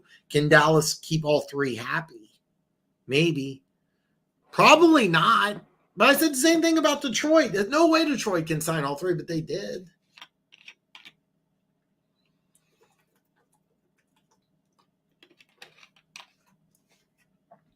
Yeah, that's what they did. So this year, Perry says in the next 5 to 10 years, defense will be watered down because of player safety. The NFL wants more offensive league, better for betting, fancy. You're 100% correct. So this year was the NFL's. Is the lowest scoring in the last 12 years, and they thought it was a bad thing. It's not. It's a great thing, but you're right. They're trying to make it a more offensive league because they think offense equals ratings. It doesn't. It really doesn't, but that's what the NFL is switching to. Yeah, by the way, Funk, I love all the DC stuff. So I did like a 1 month thing with Max. I just got for 1 month, and I love all the DC movies. I love the DC. By the way, if you're a superhero fan like I am, the DC animated movies are A+. They're phenomenal. I didn't watch the last couple Marvel movies.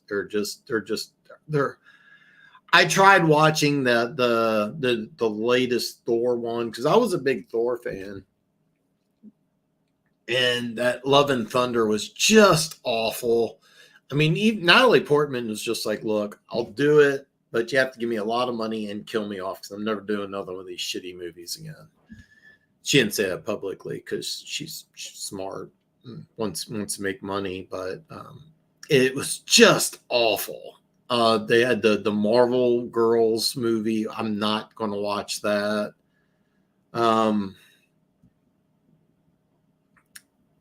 I was going to watch the Ant-Man movies because I like Paul Rudd, but I never got around to it. I watched like the last 5 minutes of it because it ties in with that Loki show, which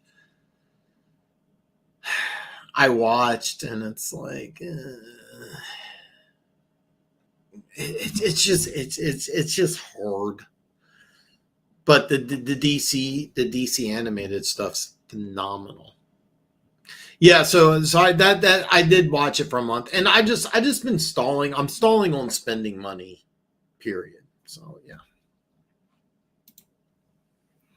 Sanders better play great this year. If you don't BS of him not wanting to go, some teams will yeah. So I get what you're saying. So what Perry's saying is that Sanders better play well because his dad already tweeted out that he's going to be involved with the drafting process and that they're focused more on that it focuses more. He basically Dion is involved in his son's process because he wants him to go to a major media market, and he wants him to go to a solid team. He wants him. So I don't know if it was Gary. Gary hasn't joined in the chat, but Gary, who's a Giants fan, swears up and down that Dion will die. I think he said something dramatic like, "Oh, he'd rather die than have his son play." No, he wants his son to play for a major media market, like somewhere like Dallas or New York. Denver's actually a much bigger media market than you may think. LA, somewhere like that. I could see him. I've been adamant. I think Tennessee's not going to be a good team. I could see him saying, look, you're not going to the Titans. Trying to think of another smaller market place. Carolina. I don't see Carolina drafting a quarterback, but yeah. Oh, God, yes. Golf in Denver would make a lot of sense. I was kind of almost thinking that's kind of the direction that Golf would go in if Golf was going to be traded or if Hendon Hooker looked. If Hendon Hooker looked really good in preseason, I could see a situation where Golf is shipped off after this year because of the salary cap. But no. Ben Johnson understands how to make the offense fit for Golf. I hate the narrative that Golf slappy say when he talked about his 20-plus yard completions. People can't comprehend that 7 yards pass that goes for 21 yards counts towards it. Exactly. And that's one of the things that you really have to understand is that when you brought up the comparison with Prescott's last 50 games versus Mahomes' last 50 games and how the stats look, really, really, really good. But you got to dive into that. And you can twist stats around really, really easily. And that's another thing is that this is why I hate PFF with a passion is because the way they manipulate statistics is just ridiculous. But yeah, you're 100% correct. Yeah, she took an easy payday. I like Natalie Portman. I'm a big Natalie Portman fan. She was in her very first movie. She was 11, and she was phenomenal in it. Leon the Professional. If you've never seen it, it's a great movie. He plays a hitman. She did those god-awful Star Wars movies, which I actually like more now because I saw the next three, and those are even worse. I mean, I thought the prequels were bad, but God.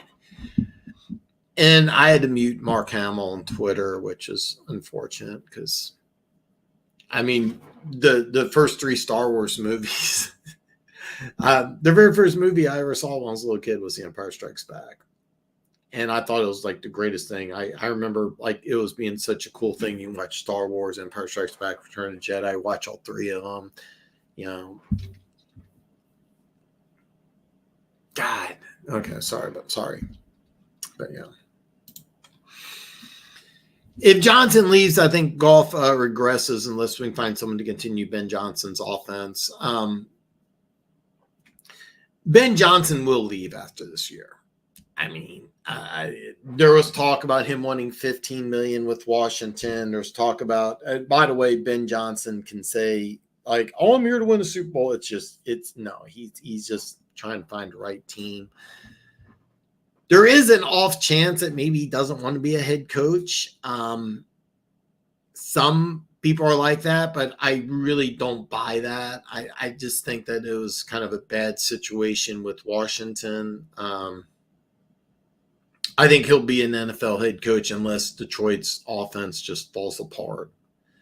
But if the offense doesn't fall apart, I think Ben Johnson will be a head coach. I have some predictions, but we'll have to wait and see. But yeah, of course, when an offense coordinator leaves, usually there's some regression with the change. I have no idea who they want to promote from within, but I remember I loved Mark Brunell as a player. I'm assuming because Goff's had success, he's an excellent quarterback coach and kind of the natural fit to be offensive coordinator. We'll have to see. Let's see.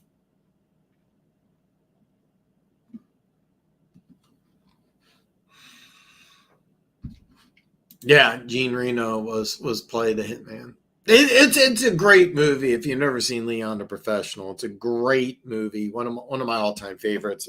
But that was Natalie Portman's first movie. She's 10 or 11, and then she was on Saturday Night Live a couple times. She was pretty good on Saturday Night Live.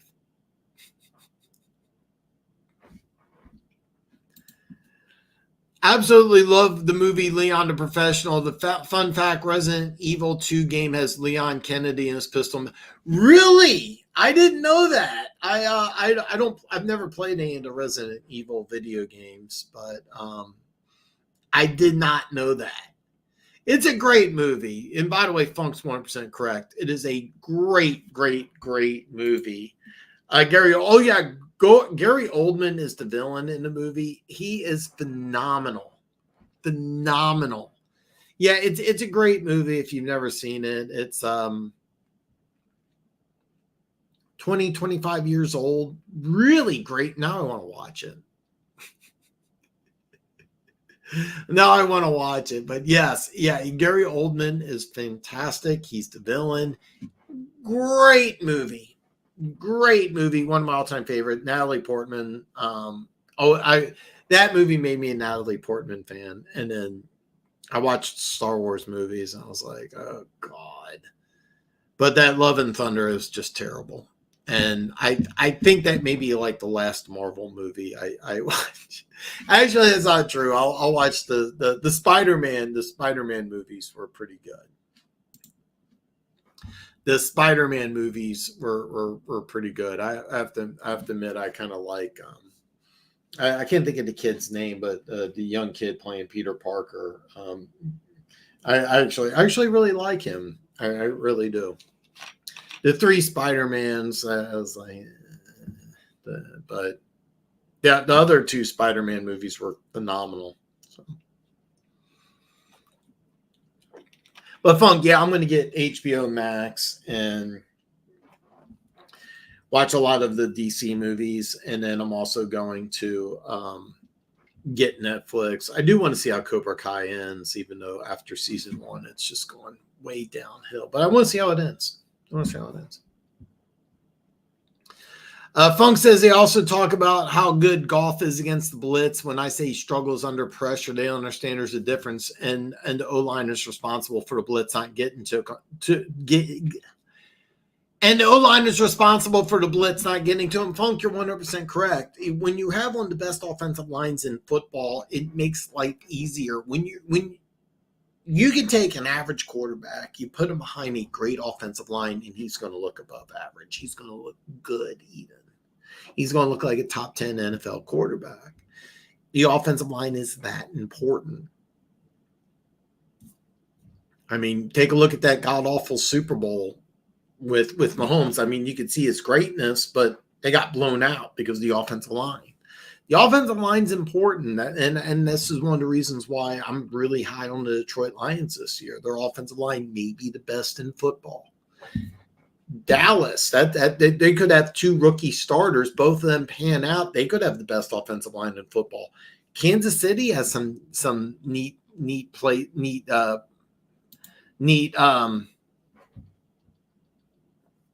pieces on their offensive line, especially their interior 3 is phenomenal. I think it's 30. So yeah, is it really 30 years old? Leon the Professional is such a great movie. If you've never seen it, watch it. What are you looking at? Hollywood Brown, do you think? Yes. By the way, it was actually funny. My sister was like, I'm a little up. I'm a little disappointed you're not higher on Worthy. And I'm like, this is the guy you want to watch out for. Hollywood Brown has been, I don't know why he got sent to Baltimore. That's the worst fit for him, but he signed a 1-year deal. He's going to make 11 million. And I think he's going to have a huge season. Now I wanted, he's with New England, the former Steelers receiver.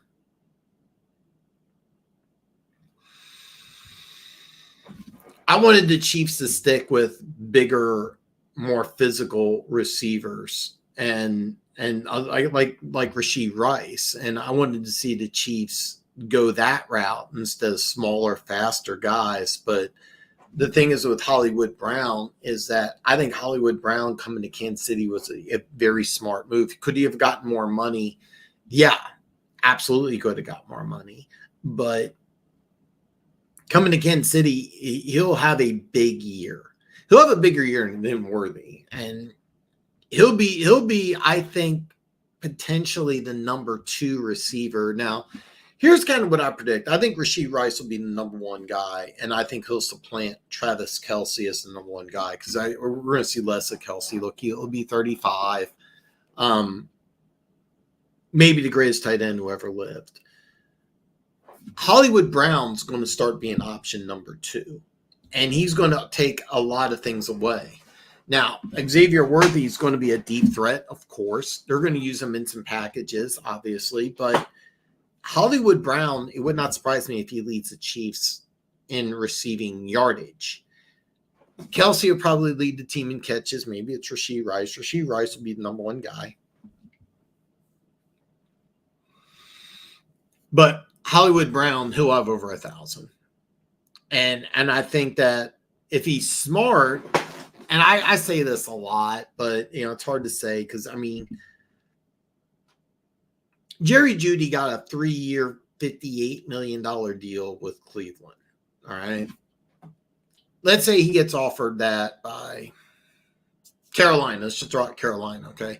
3-year, $60 million deal of Carolina. Or do you sign a 1-year, $12 million deal again with Kansas City? Or let's just say a 2-year, $25 million deal with Kansas City. Yeah, I want to say take the Kansas City deal because you're working with Mahomes. You get a chance to compete for a Super Bowl. Is he going to take the larger amount of money? Yeah, he's probably going to take the larger amount of money. But if I'm Hollywood Brown, after being miscast in a couple different systems, he may stay in Kansas City, have over 1,000 yards, and he might just say, you know what, I got the perfect coach, I got the perfect quarterback. He played in Oklahoma. He has the name Hollywood because he's from Hollywood, Florida. I bring that up because Tyreek Hill wanted to go to Miami once being Florida. Listen, if you're from Florida, Kansas City's not a good place to it gets cold there. It really does. But he may want to go somewhere different. Kansas City's not for everybody. It's not a bad place. I moved out to Vegas for a reason, folks. I lived in the Midwest my whole life. I'm in Vegas now. There's a reason for that.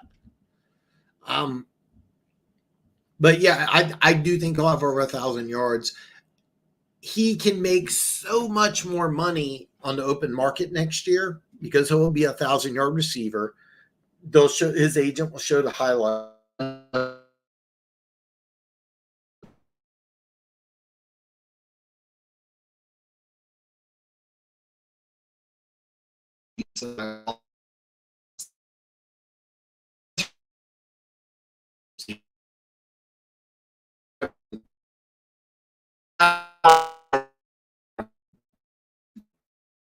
Difficulties. Looks like it's some communication. Just yeah, Tom. Bear with me one moment. I'm gonna refresh this because I had some problems here. So stand by.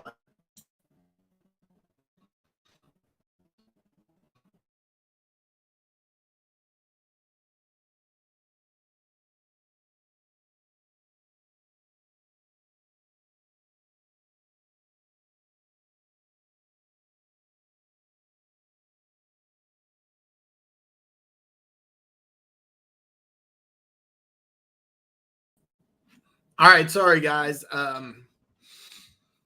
Cox Communication has some issues, so I just did a reload. Hopefully, there'll be no problems here. Yeah, hopefully, Funk. Hopefully that is fixed. Hopefully that's fixed.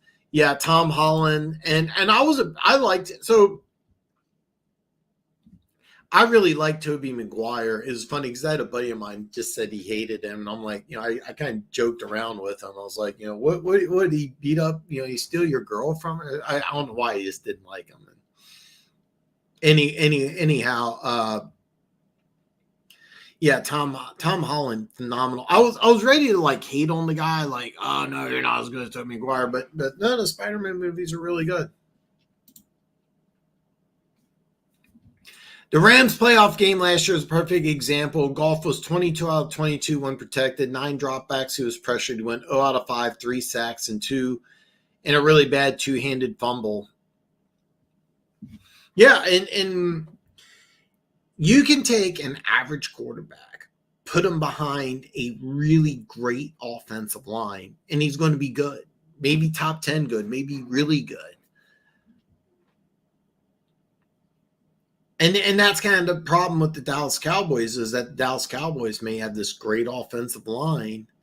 And by the way, I firmly believe Tyler Guyton and Cooper Beebe are going to be awesome. They're two of my draft crushes, 2 guys I absolutely love, and I think they're going to be great. Tyler Smith, they're putting him inside at guard, but he can play left tackle. He'll be just fine. I think he could be elite as a guard. The other guard, I'm drawing a blank on his name. He was the guy they took instead of Johnny Manziel. He's going into Canton someday. And then the right tackle, I think it's Torrance Steele, something like that, and he's going to be really good. That Cowboys offensive line, if BB and Tyler Guyton pan out, like I think they can, that could surpass Detroit as the best offensive line in football. Dak Prescott's going to put up some big numbers this year, and then that's an interesting problem. But yeah, you're right. By the way, I like Goff. I'm not an anti-Goff guy. I just don't think he's elite. I mean, I watched that game against the Rams. There was no question Stafford's a better quarterback. Stafford outplayed him clearly. It was a great game.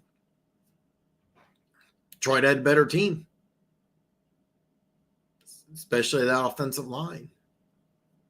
Great game for Detroit. Don't these two teams play week 1? Is it Rams, Lions week 1? What a great game. If I was the Bears GM, I would have traded down from 1, drafted Joe Alt, trade down at 9 and get some extra draft picks to fix the offensive line. The thing is, Perry, by the way, great comments. Here's the issue, is that the problem isn't tackles. They got was Alexander Wright, Anthony Wright, the right tackle out of Tennessee, a guy I loved. I just didn't think they should have got him at 10. I thought it was way too high, but he was playing really well. They have Braxton Jones on the left side, really, really good player. Started day 1. He's a 5th-round pick out of Southern Utah. Great player. He missed most of last season, but he's still playing. He's fine. You're fine at tackles. Your interior 3 is trash. You needed to fix that, and they really didn't. They drafted a guy 2 years ago out of Oklahoma State. I'm drawing a blank on his name. They thought he was going to be the answer at left tackle. Then they moved him right tackle, and they kicked him inside the guard. He still hasn't proved that he's up to it. I'm drawing a complete blank on the guy's name. I think Funk was really high on him. I'm drawing a complete blank on the guy's name. But anyway, hasn't really panned out. The offensive line interior is not good. So what I would have done is I would have traded down and got the best interior players in the draft. Jenkins, that's it. And it was a back injury.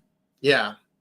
Tevon Jenkins, the plan is to move him inside, and I think he's going to play right guard next to Wright. I'm drawing a blank on his first name too. But yeah, you got Tevon Jenkins and you got Wright on the right side. Jenkins, I know you were really high on him, but I didn't think he would be a good left tackle. I thought right tackle would be his natural position, but they're going to move him inside the guard. He needs to play well. But you still have a hole at left guard. I think Jenkins playing right guard. Maybe it's left guard. I'm not really sure. It's something I want to watch in preseason, but there wasn't a guy available in the top 10 as an interior offensive lineman. Unless you want to call Mims a guard. Some people thought Tyler Guyton would be a guard. There's another tackle. Oh yeah, Poega. That's a guy that he played right tackle at Oregon State. The Saints are using him as a starting left tackle. At least that's what it looks like in training camp. That's something I'm gonna watch and worry about. But see, at 9, you took Roma Duza, and I get why you took him at 9. Excellent value there. My favorite receiver in the draft. Maybe he's the best one. I don't know, but I like the pick. But at 1, Alt would have been fine, but you already got the tackles.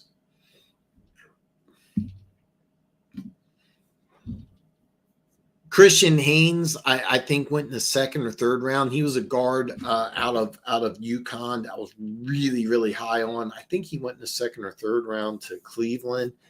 Maybe a day 1 starter on an already good offensive line.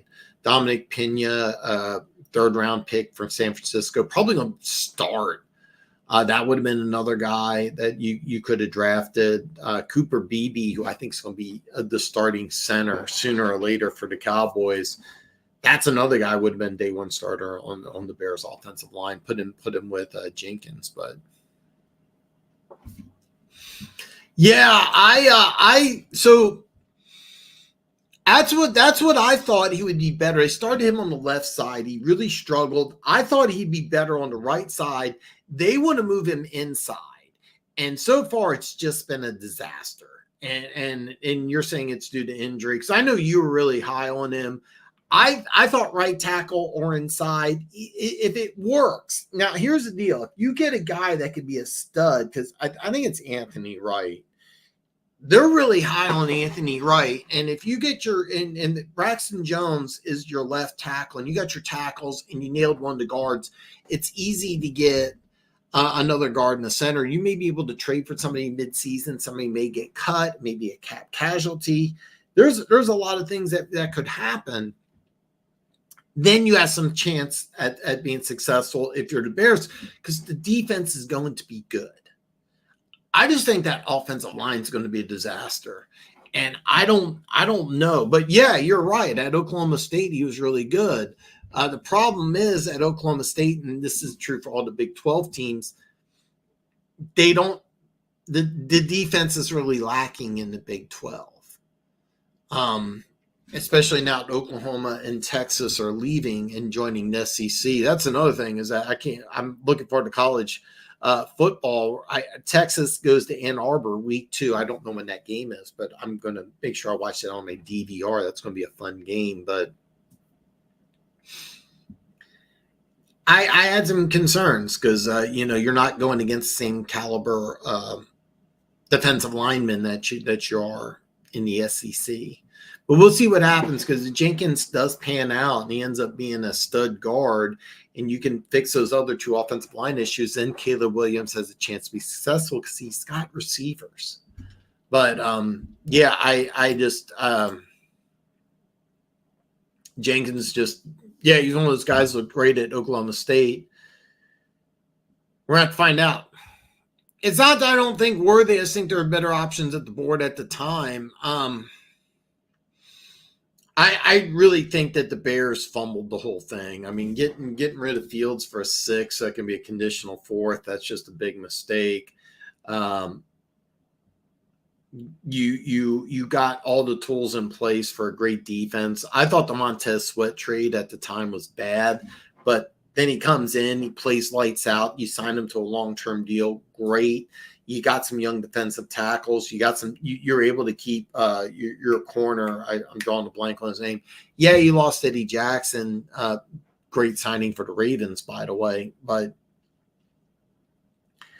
I would have done things completely different. I would have traded down from 1. I would have got some offensive line help. I would have tried to keep. I would have got an offensive coordinator that could work with Justin Fields. Now you got a new offensive coordinator. Now you got a quarterback you're already given the starting job to. My boy Tim said there's some weirdness about his contract. I know he's hired a company that he's already started his own investment company, and I know I didn't think that there was a contract issue, but I know that there's like some weirdness with his investment company. I didn't think it was an issue. My buddy Tim says there was, so we'll have to wait and find out.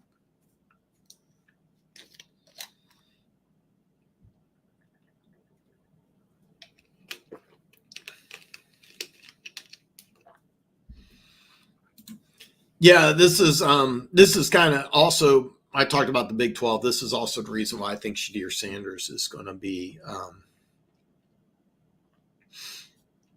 he's going to put up video game numbers this year. It's going to be really ridiculous because it's Utah's joining the Big 12. Utah's got a very underrated team, by the way. Utah is loaded. Utah was, I think, Arizona, Colorado, they're joining the new Big 12. I think BYU's coming in. It's going to be weird, but Oklahoma State is a team that's kind of being overlooked, but yeah, Tevin Jenkins at Oklahoma State, really, really, really good. I'm gonna have to look up the contract. Pre-draft, he was talking about wanting a stake in the team. I didn't know that. The one thing I do know is that he's working with a team, and they have an investment company, and that they're trying to do more than just football, and it could cause some problems down the line. But I didn't think it was a problem signing. But I don't remember that specifically. But if he wants a stake in the team, by the way, that's what Gruden got when he signed with the Raiders. And I don't know if he had to give that up when he was fired or the NFL kicked him out or whatever that whole weird situation was. But yeah, there could be some problems, but I didn't think that was the issue, though. I didn't know about the contract. I should have. I should have, but I didn't. So I feel the Saints head coach is not the right guy. The problem, so here's the thing about the Saints. Longtime offensive coordinator, it was Pete Carmichael. He's gone. So they brought in Clint Kubiak. He was, I want to say, the passing game coordinator or the run game coordinator. Anyway, he's part of the San Francisco 49ers. And I really like that move because what the Saints are doing for the first time in a long time, this is something I think they should have done immediately when Dennis Allen took over, is that Dennis Allen, the defense is pretty good. Now, last year they had 34 sacks from 48, and they drafted, remember Marcus Davenport, that just didn't pan out. He's now with Detroit, could be a low-key signing for your Lions, but I think he played in like one game, and then second game he got hurt and missed the whole season. But the defense is still really good. In a very old defense, 3 of their key starters are over 30. And Demario Davis is, I think, going to be 36 in January, still playing phenomenal ball. And then you got Cameron Jordan, who is only had 2 sacks last year, but he's going to be 35. And he had some injury issues for the thing. You also have the Honey Badger, who I think will be in Canton one of these days. He's over 30, still playing at pretty high level. Lattimore's under 30. He's an older guy, had some injury issues. Really good player. But you had this high-octane, high-passing offense, but you didn't have the offensive line. Michael Thomas couldn't come back from injury. Derek Carr struggled mainly because of the offensive line. You give him the Detroit Lions offensive line, he's putting up very similar numbers to a Goff. Similar, I didn't say the same. But you have a lot of problems. Now, you're switching to a run-first offense, which is something the Saints haven't done in a long time. Alvin Kamara's holding out. He wants more money. I get that. Remember, the Saints were in salary cap hell, and then a bunch of players re-signed. Now, I just saw something where Ryan Ramczyk, they were really banking on him coming back. he's going to be out the whole year. So you've got multiple starters that are gone. You're taking Fuega, I think his 12th pick overall. He played right tackle Oregon State. You're going to move him to the left side. 2 years ago, 2022 draft, you drafted Trevor Penning, first overall, 16th pick in the draft, if I remember correctly. He was a bomb at left tackle. You have him going over to the right side. This doesn't sound good. And then Ryan Ramczyk, a guy that you were banking on, he's going to be gone. Now, Cesar Ruiz, he's a really good center. You got one piece, and I think he got another guard. If the Saints can fix the offensive line, by the way, if you got to say if several times, you know you're in trouble, but that's the situation the Saints are in. If the offensive line can stay intact, which right now they're just trying to fit pieces in a puzzle. If the offensive line can work out, if Clint Kubiak can get that offense, and it's a run-based offense, Alvin Kamara is a guy that if he signs could be low key, could be due for a big season. Never ran for over 1,000 yards in a season. This could be year one. Jamal Williams could excel in this type of offense, a run-first type of offense, and then you go downfield. And that's something that's going to be interesting. But there's a lot of things that the Saints got to fix. Not a bad team last year. They were 9-8 last year. Even though the offensive line was in trouble, that they couldn't get after the quarterback, they were 9-8, almost made the playoffs. We'll have to find out. Dennis Allen is on the hot seat, though, Perry. Yeah, Michael Thomas. I kind of could see him going to somewhere like Dallas. I'm surprised. I think a lot of it is with the Giants is the guy that who's the receiver they got from the Lions, gave him an arm and a leg, didn't do anything. But Michael Thomas is a guy that, yeah, he's still available. That season he had with the Saints was phenomenal. I mean, he set an NFL record as 173, 171 receptions, NFL all-time record. He's still available. I'm kind of thinking he'll go with Kenny Galladay. Yeah. So yeah, Galladay. I remember the Giants signed him to a big time deal, nothing, and that's the reason why you have to use 6th overall pick on Neighbors, who I'm hearing looks really good. But a guy like Michael Thomas, I think would be a great fit in New York. The problem is that, well, you spent all that money in Galladay, very similar type of player, and it just didn't work out. So,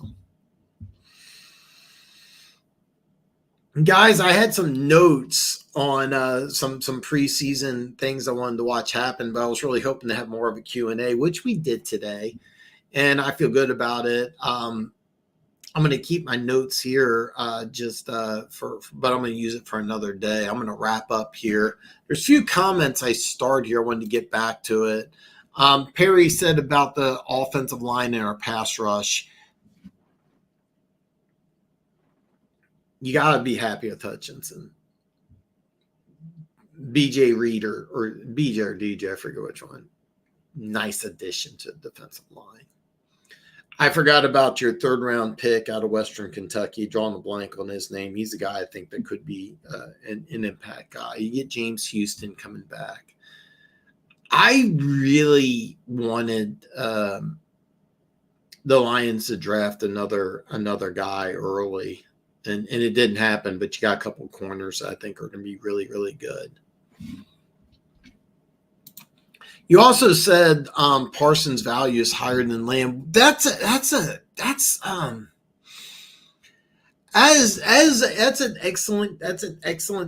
question. It's a statement, but it's something that I really kind of want to dive into. I kind of wish I had Keys and Keaton here to bounce off their head, because I'd love to know what they think.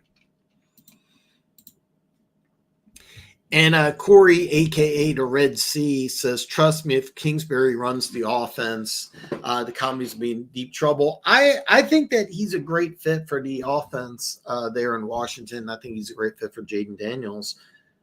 there are some questions about the offensive line. There are some holes on that offensive line in Washington. But Jaden Daniels is going to be my pick for an NFL MVP. Broderick Martin, yeah.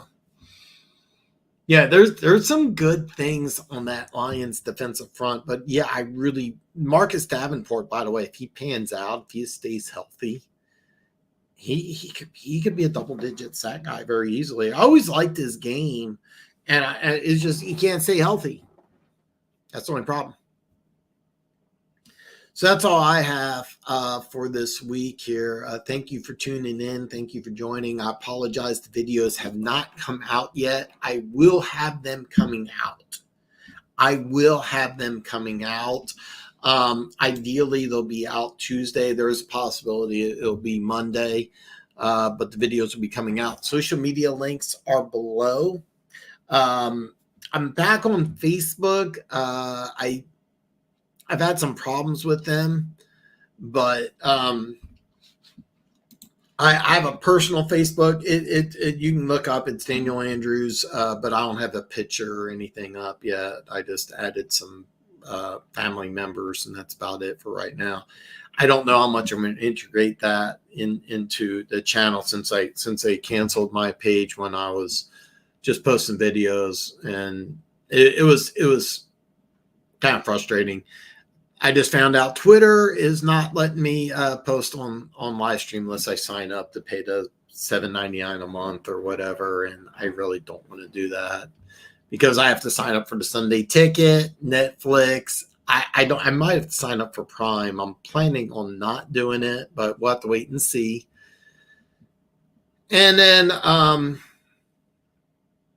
gonna sign up for Max maybe this weekend. I might wait till after the 4th episodes of Hard Knocks is released and then just binge watch 2, 3, and 4. So we'll have to wait and see.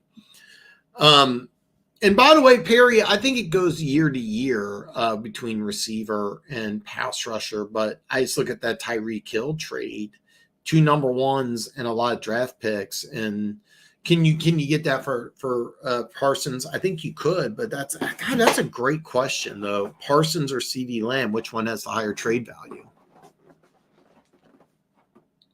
And by the way, we will have to wait and see. It's going to be a great question this offseason because this offseason, I think Dallas could be going through a big transformation. And Funk says if Davenport stays healthy, yeah, that's the only question. He's got all the talent in the world. And it was a brilliant signing. You're signing him for almost nothing. And if he pans out, he's going to be a double digit. If he's healthy, he's going to be about 10 to 12 sack guy. Is he a good? Is he going to be as good as Hutchinson? No. Davenport, I don't think Davenport's risky because he was cheap. They're not planning on him. You guys tell me. I don't think the plan is for Davenport to start. I think the plan is for Hutchinson. Isn't Hutchinson going to be the starter? I'm sorry, James Houston. Isn't Houston going to be the starter? And then Davenport's just going to kind of rotate in there if he can stay healthy. You guys tell me. I don't know. That's the whole point of this channel is I want to hear what, I need to hear what you guys are hearing locally. I've been listening to a lot of Raiders stuff out here. And there was one channel that was really good. And then he started talking about Aiden O'Connell being elite. And it's like, oh boy.